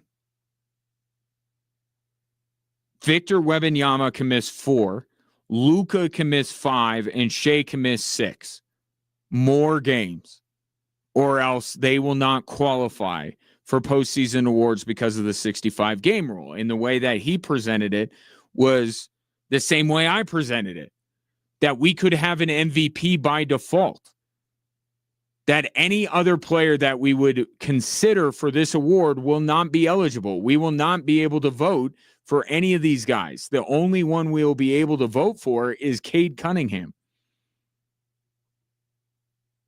who right now can miss 11 games from here on out, and there's only like 30 left. So barring something unforeseen, and I'm watching him on the court right now, as we do have a matchup of potential MVP candidates with Cade Cunningham and the Pistons taking on Victor Wembanyama in the Spurs. But Cade Cunningham could be the only guy in MVP consideration that can actually be considered when all is said and done. And what a mess that would be for the NBA. And it would be. And it would be terrible for Cade Cunningham because Cade Cunningham is arguably the league's MVP right now. The Detroit Pistons have the best record in the league, and Cade Cunningham has been easily one of the best players in the league. And I got to give producer Ray credit. He was on Cade for a while. We've been having MVP conversations in the hallways here, and he's been on Cade for a while now. But I think Cade Cunningham is probably your MVP frontrunner. Over Jokic, over Shea, over Wemby, over Luka. But what a disaster it would be for the NBA if he's the only one that meets the requirement. And how terrible it would be for Cade Cunningham. Because everybody would be putting an asterisk next to his. It would be like Joel Embiid, where everyone, he got the MVP because they were tired of giving it to Jokic. Cade Cunningham would be labeled as the MVP because they couldn't give it to anybody else. But there's nothing you can do right now. But I've said, if we need to look at the 65-game rule and limit it, take it down a few more, make the or up, however you want to say it, then okay, let's have that conversation.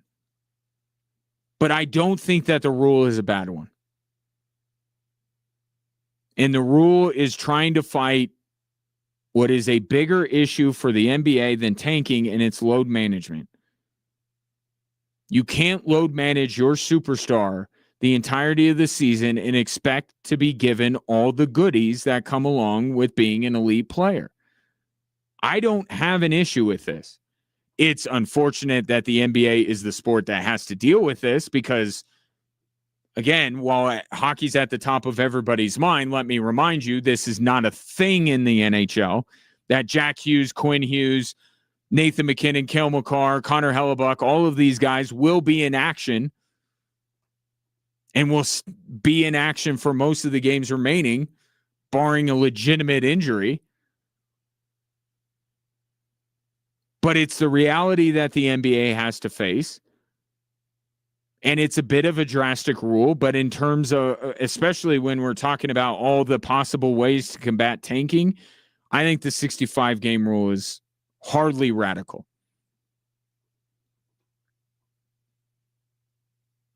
But if they, trust me, if Cade Cunningham is the only one of that group of players I just mentioned that is eligible, they will change the rule. And maybe it needs to be changed, but they will change the rule.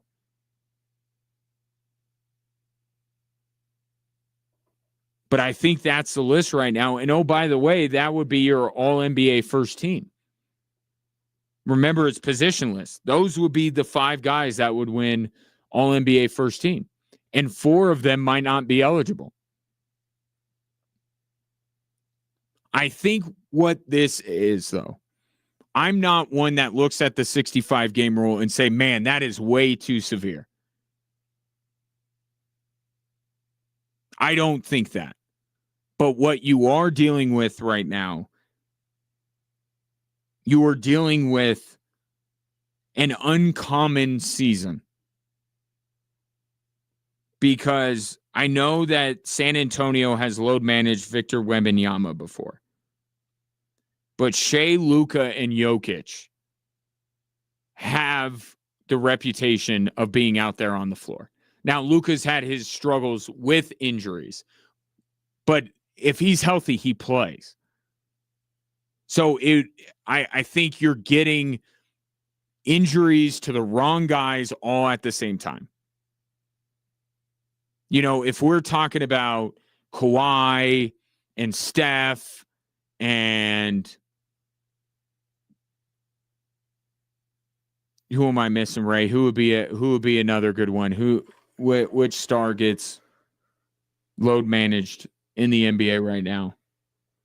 Besides, the Warriors do it like crazy. Kawhi is one. I mean, LeBron. But LeBron's not an MVP caliber player anymore, and there's a legitimate reason because James Harden gets load managed. He plays, don't get me wrong, but yeah, I put him there. I want to say any like stars. Yeah, but I think that's kind of the Giannis. but that's kind of the point, isn't it? Yeah. Like the 65 game rule. Embiid. Why were Embiid? Oh, I took him out of that a long time ago. Well, yeah, okay. But he would be certainly one of those players that is known for being load managed. The rule was made for him. Right. Mhm. Right. But I think load management is an issue for the NBA, and it's an issue when it comes to protecting the investment that your customers are making. Yes. Right? I don't think that I would have to go back and look. I don't think if the 65 game rule was in for the last few years that we would be having this kind of a conversation. I think it is the number of players that are hurt. And let's not forget Giannis, who would be an MVP candidate if he had played enough. Now he's not playing enough. So it's not load management. He's just not going to play enough to be in consideration. But Giannis is another player. I just think we have suffered some injuries by guys that all just happen to be in the MVP race. And I just don't think on a yearly basis we get that. No.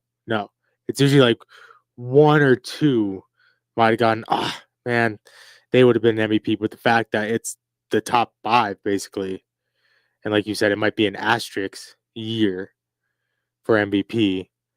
That would be bad. That would be really bad. And like you said, even for Cade Cunningham, yeah, I won it, but by default. I know, but I'll just say preemptively that, let me see how it goes, obviously.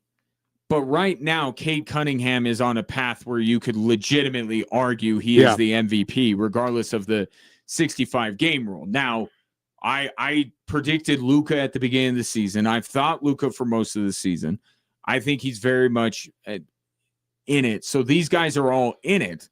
But Cade Cunningham's right there. Yeah. Like maybe I would go a Luka or a Wemby over Cade right this second. But by the end of the year, if Detroit ends up with the best record in basketball, with the numbers that he's putting up, I think that he would have a legitimate claim and would not just be by default. Only other person I could look at is Jaylen Brown. Yeah, I think Jaylen Brown does deserve some credit. Would you be more apt to vote for Jaylen Brown for MVP or Joe Mazzulla for Coach of the Year? Jaylen Brown for MVP. Okay. If anything, Detroit, I don't know his name, Detroit coach for Coach of the Year. JB Bickerstaff? Yeah. But JB Bickerstaff has won Coach of the Year before with the Pistons. Oh, okay. So that's a... So it's doesn't disqualify him, but I think it would make it very difficult for JB Bickerstaff to be the Coach of the Year when he's already been credited for a big jump that, and I'm not saying that he still has a case. You could vote for him twice. Right. For sure. I just don't think he will for that reason. I think some of the voters said, well, we already acknowledged you when you turned around the Pistons from the team that lost however many games. Yeah. We're not going to also give you the Coach of the Year because you jumped, even though you could argue this is a greater jump what Detroit is doing now than what they did before. Okay, then two more. San Antonio? Coach of the Year? I think it's Wemby. Oh, okay. I think why San Antonio is where they are is Wemby. Okay. With all due respect to Mitch Johnson, who's a terrific coach, I mean, he's going to get votes and he's in the conversation. I just look at why is San Antonio doing this, and it's Wemby. And then last one, if they finish top 3 or top 2, got to look at Adelman. For Coach of the Year? With all the injuries? Well, I will say this right now with David Adelman. Here's his next crisis. This team right now out of the All-Star break looks rudderless. They look lost out there. The first one was the rash of injuries initially, and that is continuing to some extent. But if you get Peyton Watson back, you're missing one guy. Yeah. Right? So they're not injury ravaged anymore. They're not even at that point now, and especially when they get back Peyton Watson. But I think David Adelman, because of the injuries that he has dealt with, And because he navigated that, and I think it's very nuanced. And if you don't watch the Nuggets on a nightly basis, you're not going to pick up on this. But and I'm not saying you, I'm saying the voters. This is kind of his second little crisis of the year. Mm-hmm. And if he's able to get them through what he did when Jokic was out, and then he gets them through this, and to your point, they end up in a top 3 seed, which right now, where did they fall? 3. They didn't fall last night? Mm-hmm. I thought they did. No, because the Lakers lost. Oh, okay. Yeah, that play-in is getting close. Yeah, it's getting close. I think it will strengthen David Adelman's argument, because you could say he's had a couple, but people will hold it against him. Like, they're not well coached because they can't win with Nikola Jokic. Yeah, that's the big thing. And then it goes to your point, is Jamal in the MVP conversation? And that's what you and I talked about earlier. So it would have to be by this default. Mm-hmm. So those 4 guys, Shea, Luka, Jokic, and Wemby, would have to fall off and not be eligible. So you mentioned Jaylen Brown. Mm-hmm. So he'd be in there. Yes. Cade, still be in there. So if you're thinking about a top 5 ballot for MVP and all NBA team, with the number of guys ineligible, how is Jamal Murray not on that? No, he would be. He would be. I don't understand how you couldn't. Now, that the Nuggets have to get right. Yeah. They have to figure out a way to get right without Aaron Gordon. These next 2 games will give me an idea of how everything is going to ride out. Boston Wednesday, OKC Friday. Yeah. But OKC probably won't have Shea. They're still a great team.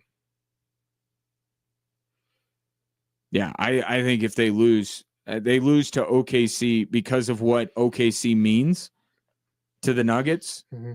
If they lose Friday, I think you're right. I think for the Nuggets getting right, for David Adelman's Coach of the Year chances, for Jamal Murray and all this kind of stuff, they got to win on Friday. Mm-hmm. I'm not going to give them a ton of flowers if they beat OKC without Shea, but they absolutely cannot lose to them. That's going to be the game Shea comes back. Watch. Right. It's weird with the Nuggets, because what happened yesterday, it's emblematic of what's going on with them, or symptomatic of the underlying issue, which is they're missing Aaron Gordon. Yet, at the same time, without Aaron Gordon, they should still beat the Warriors. Yeah. So I guess when I talk about what the optimism level should be, if you're a Nuggets fan, I think where you're a little bit more pessimistic is the bigger view of them winning a title. I think the way they look right now, I don't expect it to continue. Like you and I were talking last week when I was in Albuquerque, where I'll still bet on Jamal Murray making free throws at the end of games. Yeah. I'll still bet on Nikola Jokic doing best player in the world type of stuff.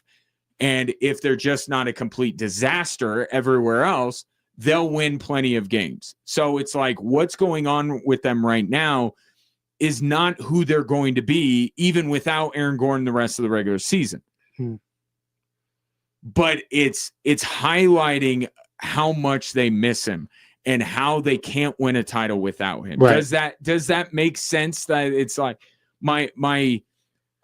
if you're a Nuggets fan, the optimism in the short term, you can have optimism. The 2 of the last 3 games have absolutely sucked, but I do think that the Nuggets are going to figure it out. Right.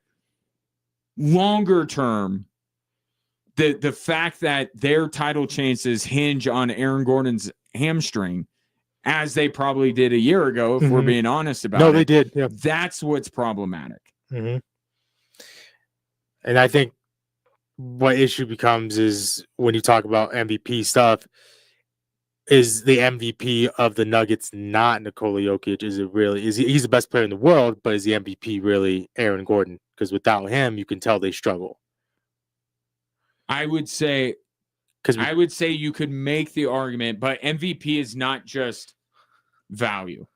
Right. It's not just value, and it's not just supposed to be the best player in the game. Mhm. You're supposed to marry the two, weigh the two together, and say who blends it together. And Nikola Jokic has had a monopoly. Mhm. He's been the best player, but he's also been the most valuable because we've seen what this Nuggets team has been, how little help that he has had, because don't forget, Jamal Murray being in and out of the lineup, he hasn't had that Robin to his Batman. I don't think you can make the argument that Nikola Jokic is more valuable to this iteration of the Denver Nuggets than Aaron Gordon is, because you're just seeing it. The Nuggets got by without Jokic with Aaron Gordon and have not been able to do as well getting by without Aaron Gordon. I think but you blend the two things together, and Jokic is still incredibly valuable. Yes. And he's the best player in the world. Yes. So he would have more of an MVP case, but to your point, the guy that holds the most value for this year's Denver Nuggets team is clearly Aaron Gordon. And I just don't know when we see him back. Which is why most valuable players a problematic way to make, and we've been talking about this for years. Yeah. Like you call it the MVP. Well, it so often just goes to the best player. It goes to the best player on the best team. Right. Yeah. So, but right now, 27-21, weren't the Pistons like down? They were down 14-2. The NBA is sometimes such a unserious game. It's an unserious league. The fact that you could be down as much as Detroit was and come roaring back, and now here we are at the end of one, and Detroit is leading San Antonio 27-24. Unserious, or people in basketball will tell you it's a game of runs. 719-24-7-13-13. Back after this.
Welcome back, Drive Time Sports.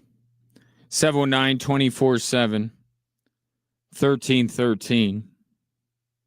If you want to jump in here before the end of the program, we're working on some things.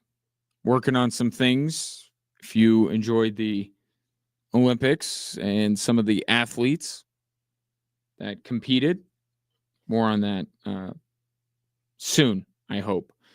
But the prevailing topic today has become 3-on-3 overtime.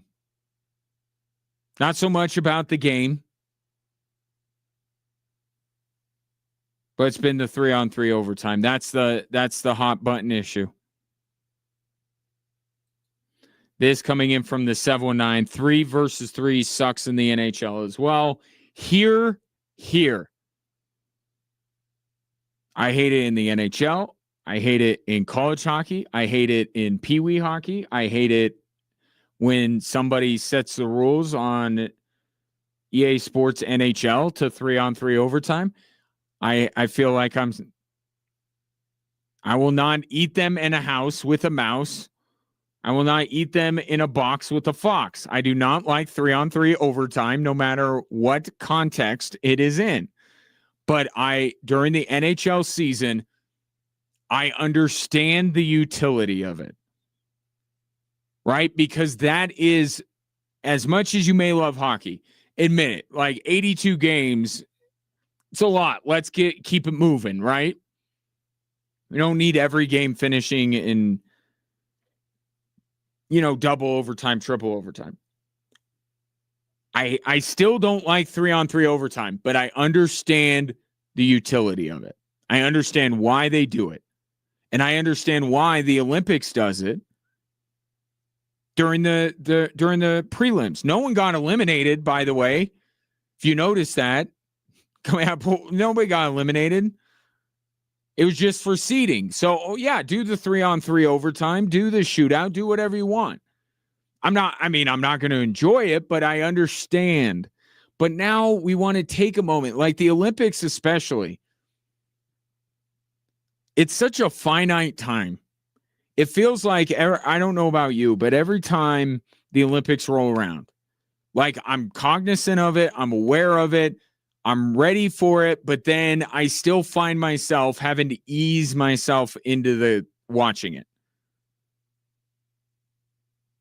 Like this year helped because that the story about Lindsey Vonn was like the first thing. And it was a little bit easier to be in that Olympic mindset, but it's so out of our normal, rhythm when it comes to being sports fans that I just feel like every Olympics, it's kind of like day 2, day 3, and now like I'm in it. And we only get 2 weeks of this. We only get a fortnight. So what's the rush? Right? This isn't a 5-month, 82-game season with 7-game series. These are one-offs. 3-on-3 overtime. And I'm telling you, I'm very proud of myself. The 3-on-3 going down to the 5-on-5 going down 4-on-4, 3-on-3. I think it's good. I think that's the way to go. But I hate it. And maybe I'm a purist. And maybe I'm a sicko because I like 5 overtime games. When it's sudden death, it's good. Before I go, want to leave you with a word from the good folks at Synergenics and Low T Center.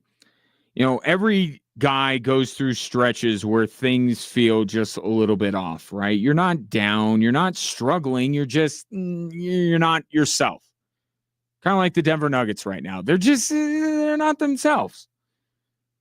Maybe your motivation is lower, your focus isn't as sharp, or your overall drive has dipped more than you expected. Sometimes that can be tied to your hormones shifting over time. Synergenics and Low T Center can run a free testosterone test to give you a clear picture of if that's what it is.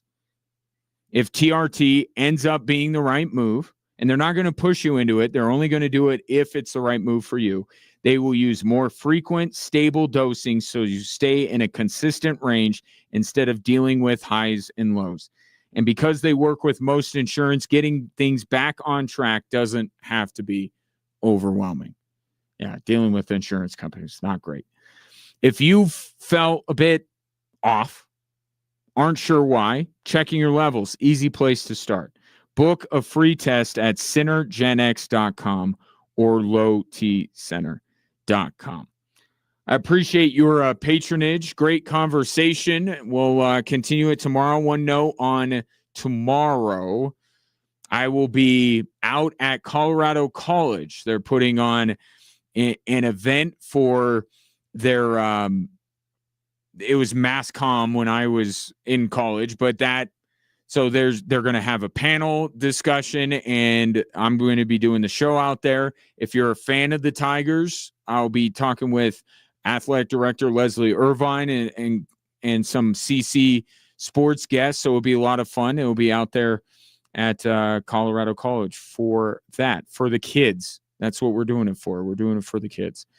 Enjoy the rest of your evening, and we'll reconvene tomorrow at 3 right here on 740 KVOR and Extra Sports 1300.